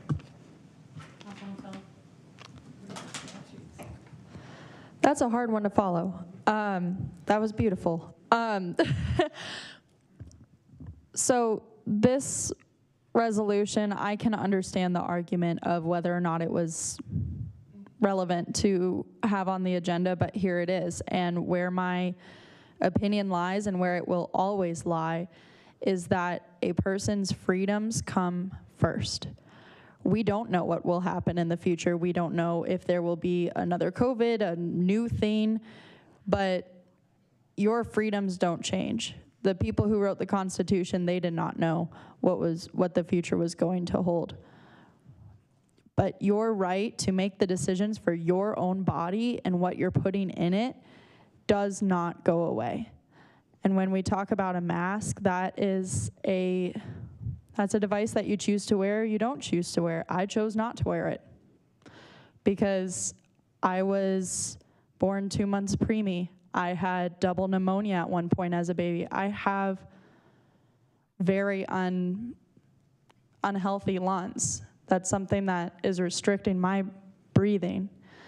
And my personal family doctor, I don't know where he lies politically, and I don't care. I know that he said I should not be wearing a mask.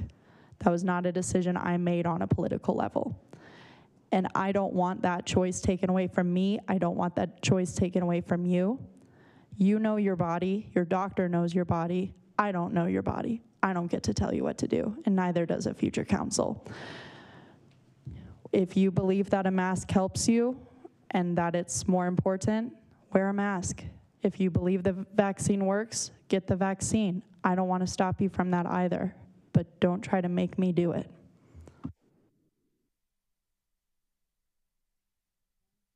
Again, we have an obligation under oath and as our duties to protect the health and welfare of our community.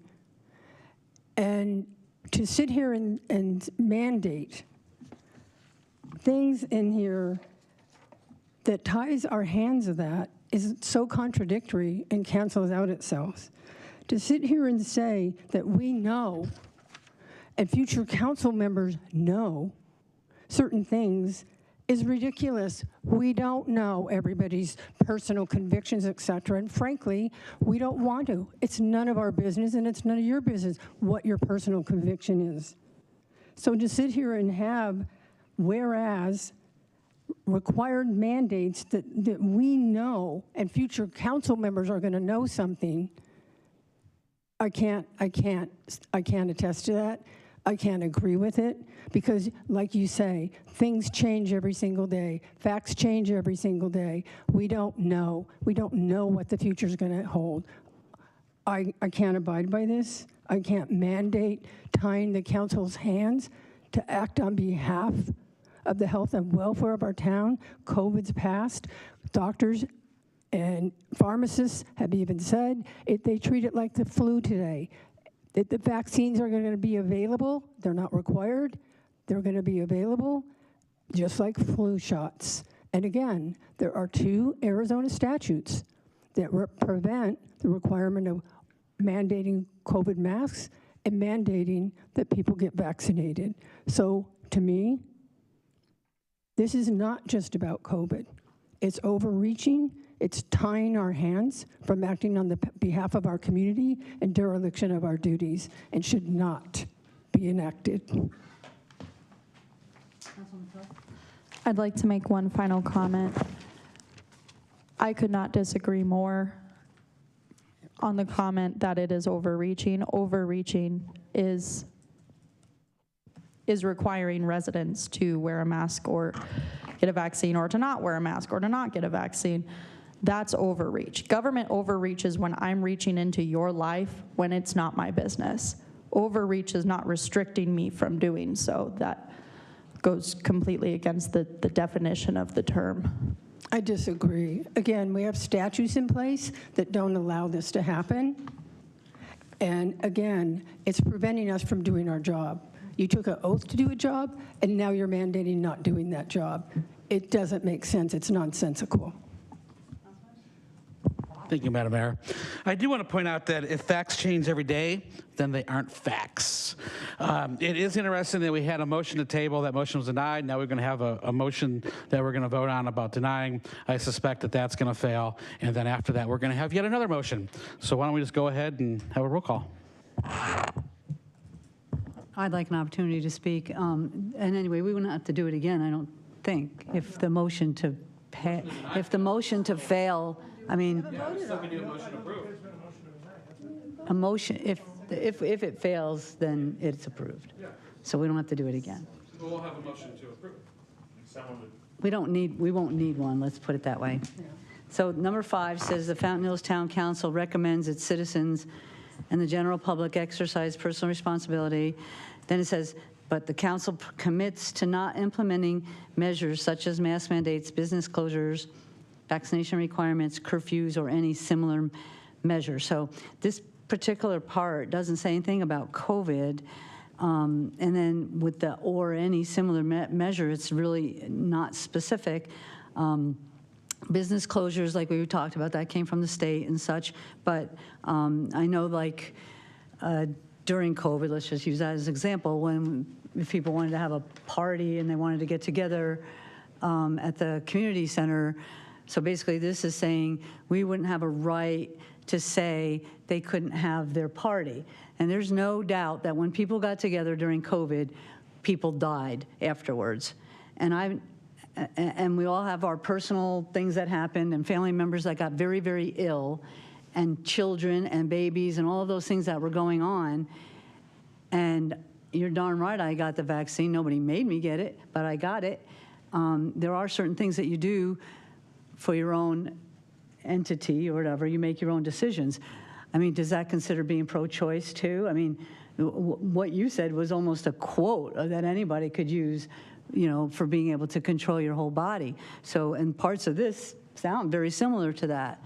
So that's just neither here nor there for this, but I'm just saying it's a very similar argument that we hear about a lot of different things, birth control and what have you. Anyway, I don't know why we would ever give up as an elected body our vote to take away our own ability to make decisions in the future, because that's what we're doing. We're basically saying that we or any future mayor or any future council will not be thoughtful enough to act in the way that the beginning of this ordinance says we did, which we didn't mandate anything. We followed orders, but we didn't mandate anything at the time. So you're basically saying we will not, you can't trust ourselves or any future mayors to govern thoughtfully. I don't know why we would undermine police and fire or health professionals. We talk about opinions. These decisions weren't made on opinions. They were made on, and yes, sometimes you do learn things and facts can change, but this is talking about something in the future, so maybe COVID, someone will say, you know, 2 or 3 things could have gone differently, but that vaccine saved lives. And I don't understand why we would vote to take away our own ability to govern in the future or future mayors. Yes, Councilwoman. Thank you, Madam Mayor. I would like very much to address your previous comment. The reason that it is different than the pro-choice conversation is that the pro-choice conversation is giving you the ability to choose this medical procedure. I'm not going to go into the abortion argument. However, the difference here is me saying that you have to have a medical procedure, that you have to have a vaccine, that you have to be wearing a mask. That is me forcing something onto you. And when we talk about the pro-life argument, this is me saying that you can't do something. If that belief is that you're ending the human life, then that would be where that pro-life argument comes into play. When we're talking about COVID, this is not me saying that you can't wear a mask, that you can't get a vaccine. This is me saying that you can't force someone to wear a mask or get a vaccine. And why we would give up that right as a government is because it's the right thing to do. We don't have that right because the statute preempts us from doing that. So we don't have that right. So why don't you read the statute? The statute specifically states that we can't do that, period. This is not necessary. In addition, in Section 5, it says we can't take emergency measures. The fire department can. If there's a fire, they can evacuate. So can the police department if they're SWAT. You know why? It's within their powers and job duties to do so. So is ours. To put in Section 5 at a minimum and say that, you know, measures such as masks, business closures, curfews, or similar measures, why are we preventing ourselves from acting reasonably like we did in the second whereas in here and implementing for the safety and recognizing the safety that we need for our community? It doesn't work both ways. You can't have it both ways. It contradicts itself. I actually do agree with Councilmember McMahon on that the second whereas is contradictory. And so once we've voted on the motion to deny, if it is to fail, I'd like to encourage my fellow council members to maybe consider striking that second whereas. Okay. Let's just vote on it.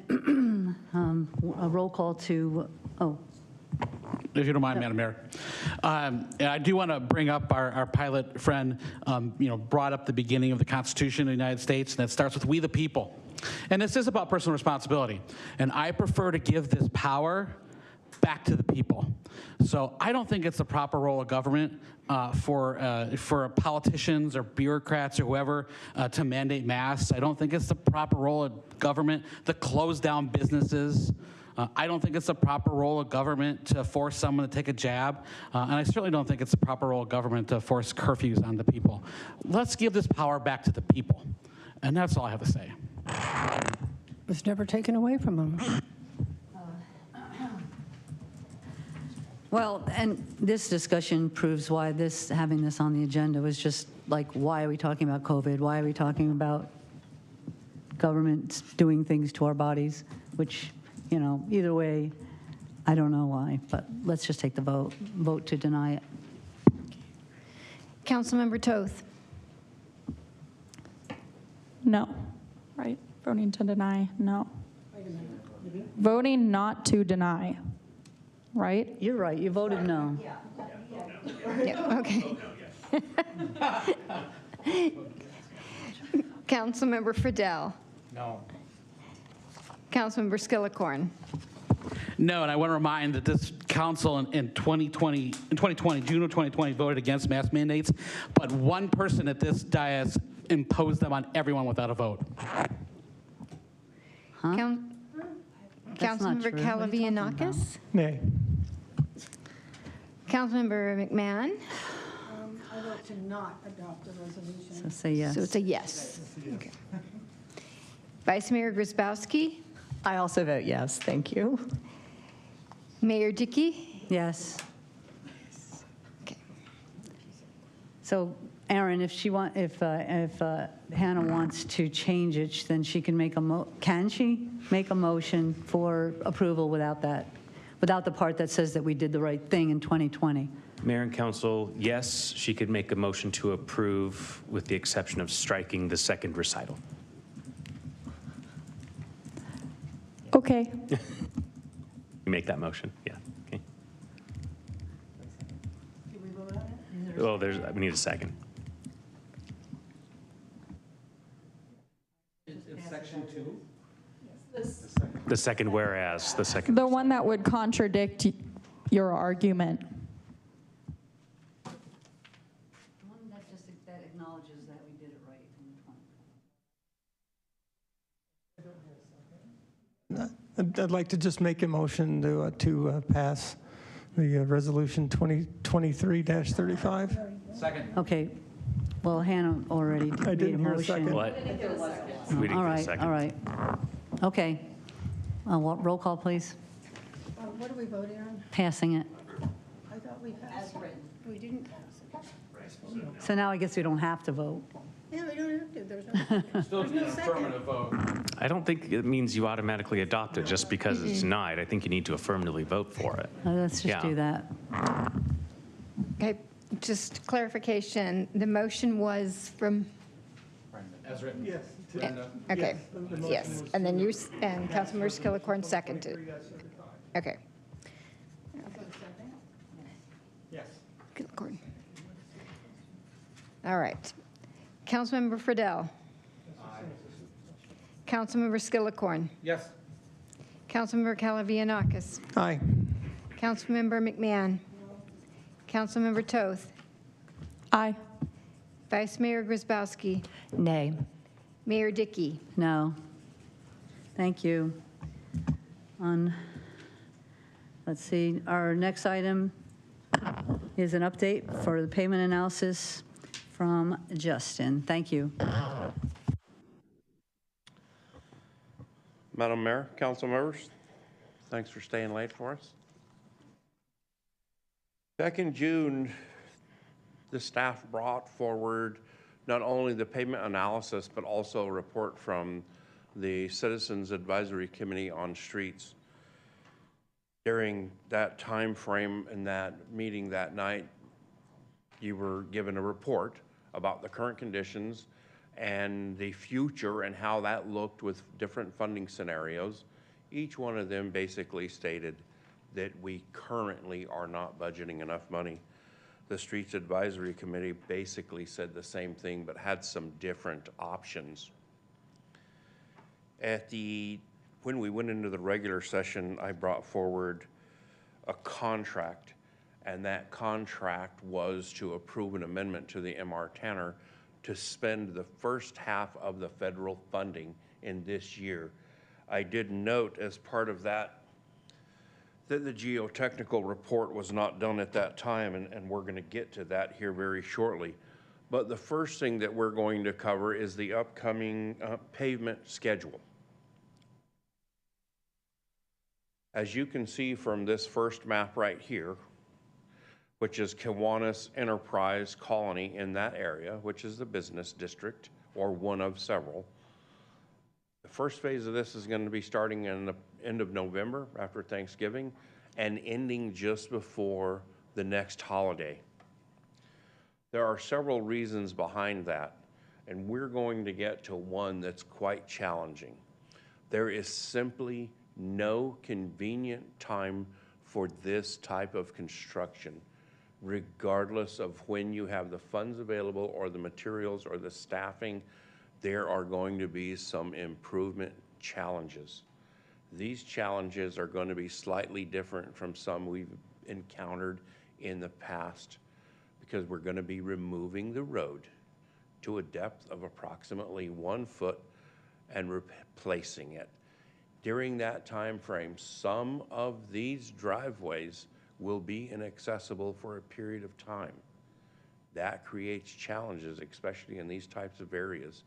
For us to assume that we're going to stop just after lunch each day and establish access to all of the driveways is not reasonable or realistic, nor is it affordable.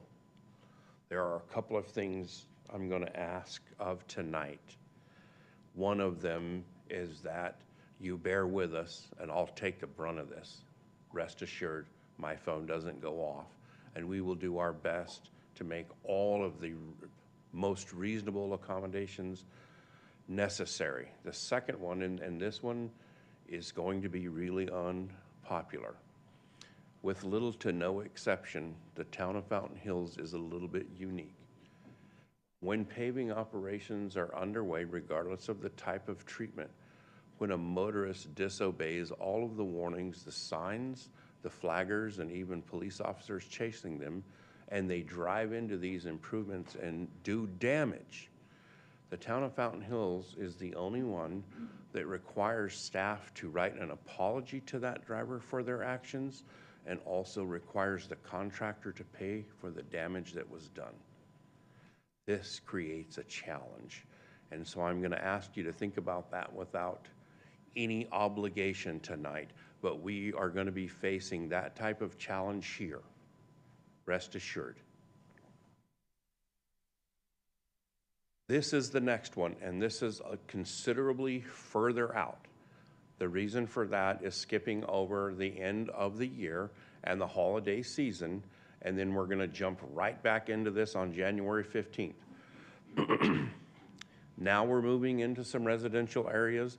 These roads are considerably narrower than the ones along Colony and Enterprise, but nonetheless, there are going to be some improvement challenges and pains in regards to growing in this area too. Once again, we will do all we can to minimize the disruptions and the discomforts to the residents.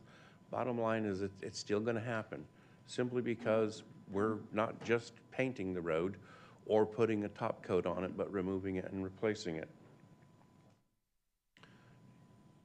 Will this be 1 foot depth too? Madam Mayor, yes, council member. So the cross section, which we'll get to on the end of this, is, and we're going to be making a recommendation as part of this tonight, the town engineer and myself, is it's going to be basically 3 inches of asphalt with 5 inches of select material under that. So in order to get to that point, we're going to have to remove a little bit of the existing subgrade and grade it and subcompact it, then come back in with the select materials. 12 inches is about an average, if you would. This phase right here is scheduled to end just before Valentine's Day. Again, some of this seems like in the beginning, we're obviously working around some major holidays. The next part of that is really driven by the availability of the materials and the staffing to accomplish this. For this type of work, M.R. Tanner, which has been doing this for 50 plus years, that type of contractor is in demand, and so they're squeezing us in every opportunity they get. This is the third phase. The one on the left, which is fire brick, is in the southeast corner of town, just south of Shea. Not a lot of challenges there. There are a couple of driveways that will create some problems, but for the majority of the rest of them, there are other ways around for them to get to their home. I cannot say the same for the one on the right. This is an exceptionally long road, and a lot of driveways are going to be impacted here. This one is, and obviously between February 19th and March 22nd, the phone's going to be ringing, emails are going to be coming in. Not only myself, but the street superintendent and the town engineer and assistant engineer, all hands on deck. We're going to be doing all we can, but again, we're going to have some improvement challenges here that come with some growing pains.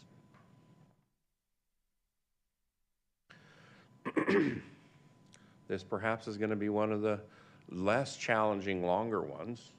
The primary reason for that is there's a few sections of this that we have an opportunity to do tour people. This is on panorama around the back of the park and the lake. And also, this area right here, we close several times a year for different types of special events. You'll note that the activity taking place here and the time frame is minimizing the disruption to those activities. They're a big part of this community, from the turkey trot to other events that are held by applicants for special events. This one will be a little less challenging, but nonetheless, there will be some challenges. For the section that's closer to Saguaro on the southern end, we're looking at possibly being able to do half at a time because it's about 60 feet wide there. If we can work that out safely and maintain access, we will certainly look at that. Lastly, on behalf of the town engineer and myself, there's a geotechnical report that was attached to my staff report, and I have the entire thing here if you'd like to go through it. It's 77 pages. I've highlighted some key areas in it. What we're recommending, and early next calendar year, we're going to be bringing back to you a proposal to amend the subdivision standard. Currently, the standard is 2 inches of asphalt for our, what we refer to as local streets. That is not adequate for a couple of reasons. One, it's just too thin. And two, in 15 or 20 years, or depending on the type of treatment, maybe 20 years later, when you come back to mill it, milling 1.5 inches is very challenging, but if you're 3 inches thick, taking 1.5 inches or 1.75 inches or 2 leaves you a stable base. And that allows you to prolong the life of not only the remaining asphalt, but the new asphalt you're putting on top of it. Again, this will be an amendment to the subdivision ordinance. That is all I have for the slides. I'll go backwards so we can look at the first one. In regards to this report, and I think that this is important, I've highlighted a section here, and it's on page 6. This is a summary of what was discovered with the geotechnical report. For those of you that have an opportunity to see this, on the right-hand column is an indication of what lies underneath this very thin section of asphalt. You'll note that there's only 1, 2, 3, 4, 5 journal entries for about 25 lines. That means there's nothing under there. They go on in their report to state that the roads that they tested, including primarily the local roads and some of the arterials and collectors, that the pre-incorporation cross-section did not meet Maricopa County Department of Transportation standards at that time, and they've never met the Town of Fountain Hills adopted subdivision standards. That's what's encouraging us to change our paving profile and our overall cross-section. And lastly, do you have any questions in regards to some of the items that I brought up here? Thank you, Madam Mayor. Director, actually, you have that slide showing right now. I just, a couple really quick questions is the one on Kiwanis. Does that all go all the way across El Lago to the Veterans Memorial, or does it just stop there at El Lago? Madam Mayor, Council Member, that stops at El Lago. Okay, that's a good clarification. And then you mentioned kind of cryptically something unpleasant that we'd have to deal with people. I don't know if it's about like damage to cars or something. Would you mind just explaining that and being a little more specific? Speaking on behalf of myself and my experiences over the last 17 years as a member of this staff, whenever we're out doing different types of treatment, we have signs up that say do not enter or closed. We have flaggers. We have deputies out there. We have staff, contractors.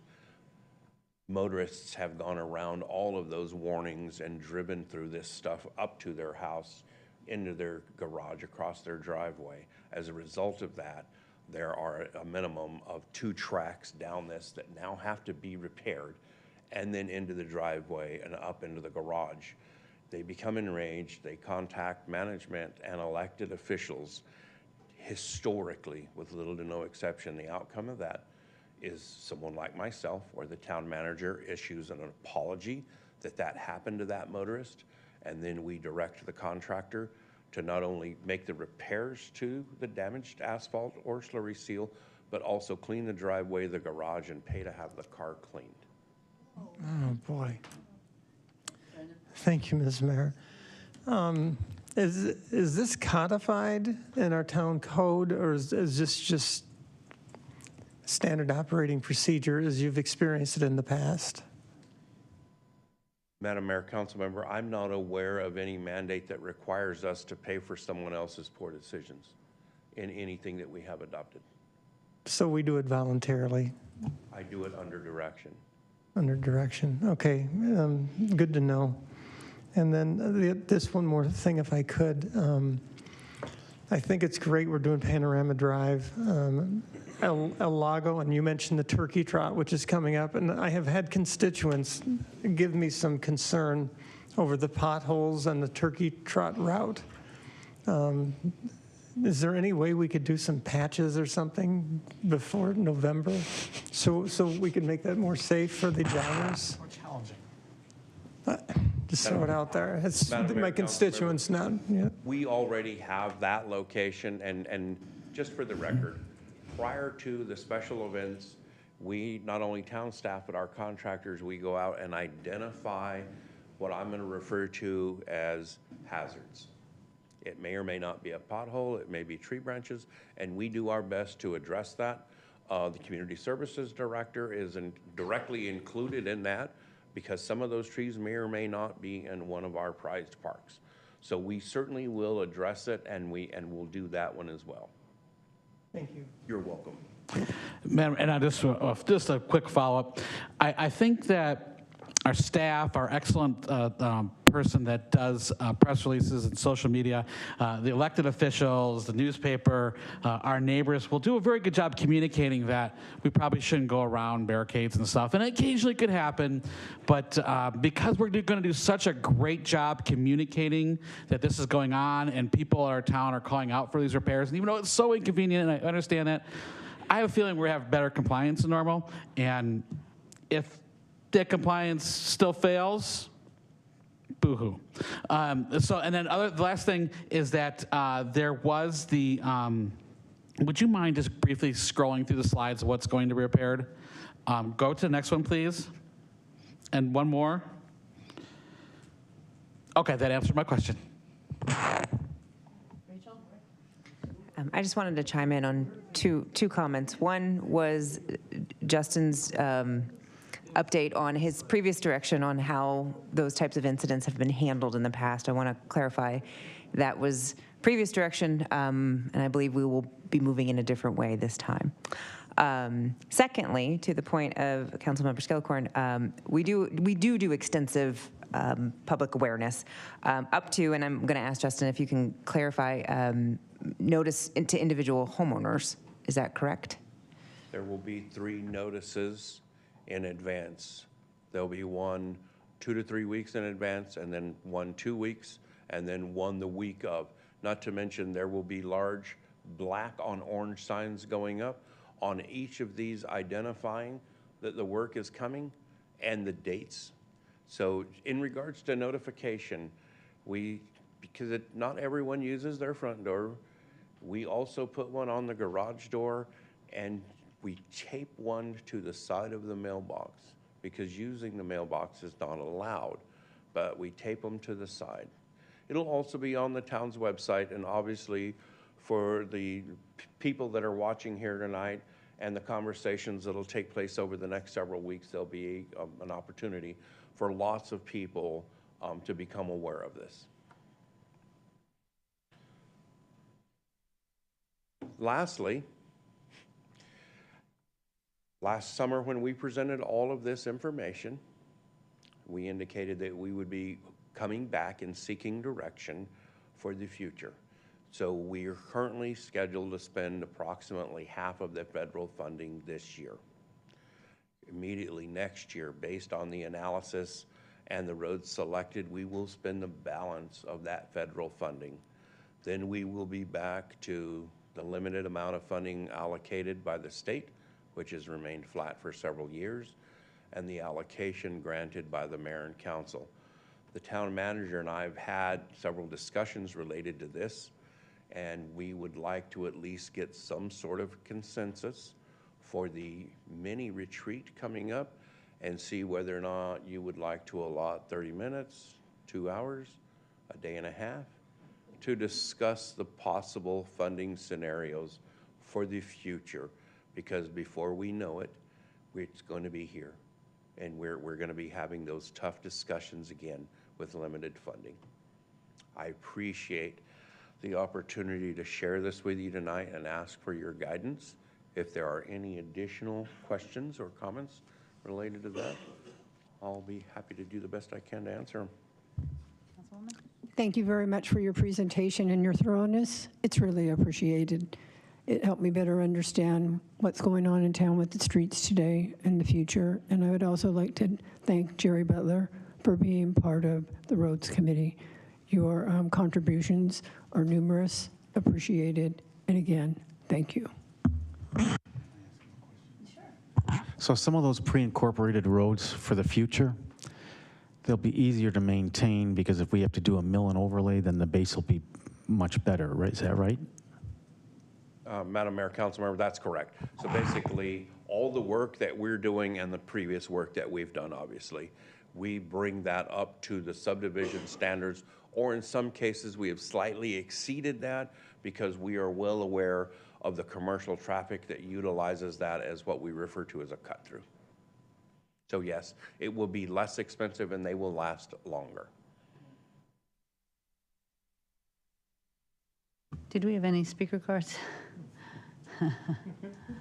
Actually, you do have one in your packet that is for this item. Thank you. Just a written statement. Who is it? No. So we'll go into the next item then, right? Which is an action item. Madam Mayor, council members, thank you. I know I owe a thanks to the town manager and the town clerk. Just a few short days ago, I was working on some invoicing and working with our community services staff when I discovered that our current contract had reached its dollar threshold and we didn't have enough to pay for the upcoming turkey trot. With that said, they allowed me to get into the Agenda Quick system a day and a half after it was closed, provided I worked quickly, and I did so to get this on the agenda. Thank both of you for that. I really appreciate it. This contract right here is one that we have used for many years. It's a cooperative use. The procurement officer that historically does these contracts, Rob, he and I both looked through the history of this so we could tell you how many solicitations the county received on this. We can tell you for certain that they at least received 2, and they selected 2 of them. And so there was some competition. This primarily covers the street department, anything that we have here on the town hall campus. It also covers the temporary traffic control devices for our special events. And I always include this. We have on file and readily available to those that need it. emergency procedure traffic control plan should we need to at any time. Let's just pick Shea. Shea is an evacuation route. We have procedures to make Shea a through road with no left turns, so everybody can get out faster. We also have separate traffic control plans that should we have prolonged traffic signal outages, we have the standard operating procedure to address that for safety reasons. So it's not just for the here and now and the special events, but it also covers future planning. With that, have any questions about temporary traffic control devices? I'll do my best to answer them. Anybody? A motion? Move to approve as written. Second. Any other further questions or anything? Okay, roll call, please. We do have a written statement, but they're for this item Oh, in your thank you. packet. Thank you. Okay, Councilmember Calavianakis. Aye. Councilmember McMahon. Aye. Councilmember Toth. Aye. Councilmember Friedel. Aye. Councilmember Skillicorn. Aye. Vice Mayor Grisbowski. Aye. Mayor Dickey. Aye, thank you very much. Appreciate all the work. Thanks, Jerry. For the items for consideration, discussion, we might want to look at the storage of our stuff. I mean, I don't know. I mean, I know it's not dumping, but if we have any alternatives, and you know, that would be for you too, Justin, to just see, maybe connect with him and see what he had in mind for that. I don't think there were any other things that were brought up at call to the public. Future agenda items, anybody? I've actually got a pair, and one of them was brought up, and I know Aaron commented on it a little bit, and I have a little bit different perspective on the moratorium versus resolution. I think that we can do a resolution that will instruct our staff, even though, you know, something like that may not be challengeable in court, but that's something I'd like to discuss. And the other one was that I did email a group home inspection, so I did want to have their copy of the Aaron. I did want to bring that up for a future agenda item, especially since I wrote it up. Basically, I took it from Phoenix. That's already on the agenda. Councilman Friedel mentioned that. Okay, so. well, we could have two. I just have my own write-up. I know there's something work on staff. Well, it's not just one thing. I mean, it's the whole thing. We're going to look at what it Well, entails. this is my request. And, you know, we can talk to Aaron about the moratorium thing. It's obviously, it's an illegal thing that we have going, and it doesn't have any. But it is my request to agendize it, though. How did you define the moratorium has no what and what? I don't remember. Legal force or effect? Yeah. That sounds like me. So I don't, so in order to discuss this at a council meeting, I would ask for two people to want that to be brought up at a council meeting? To be turned it into an ordinance? Was that the request? Is that what it Okay. was? Do you want to turn it into an ordinance? I'm in. I thought that you said it wasn't. I think it's something we could talk about without it being on an agenda, but does anybody else want to see it on an agenda? Okay, we'll follow up about it. All right. Thank you very much. We're adjourned. Thank you, guys.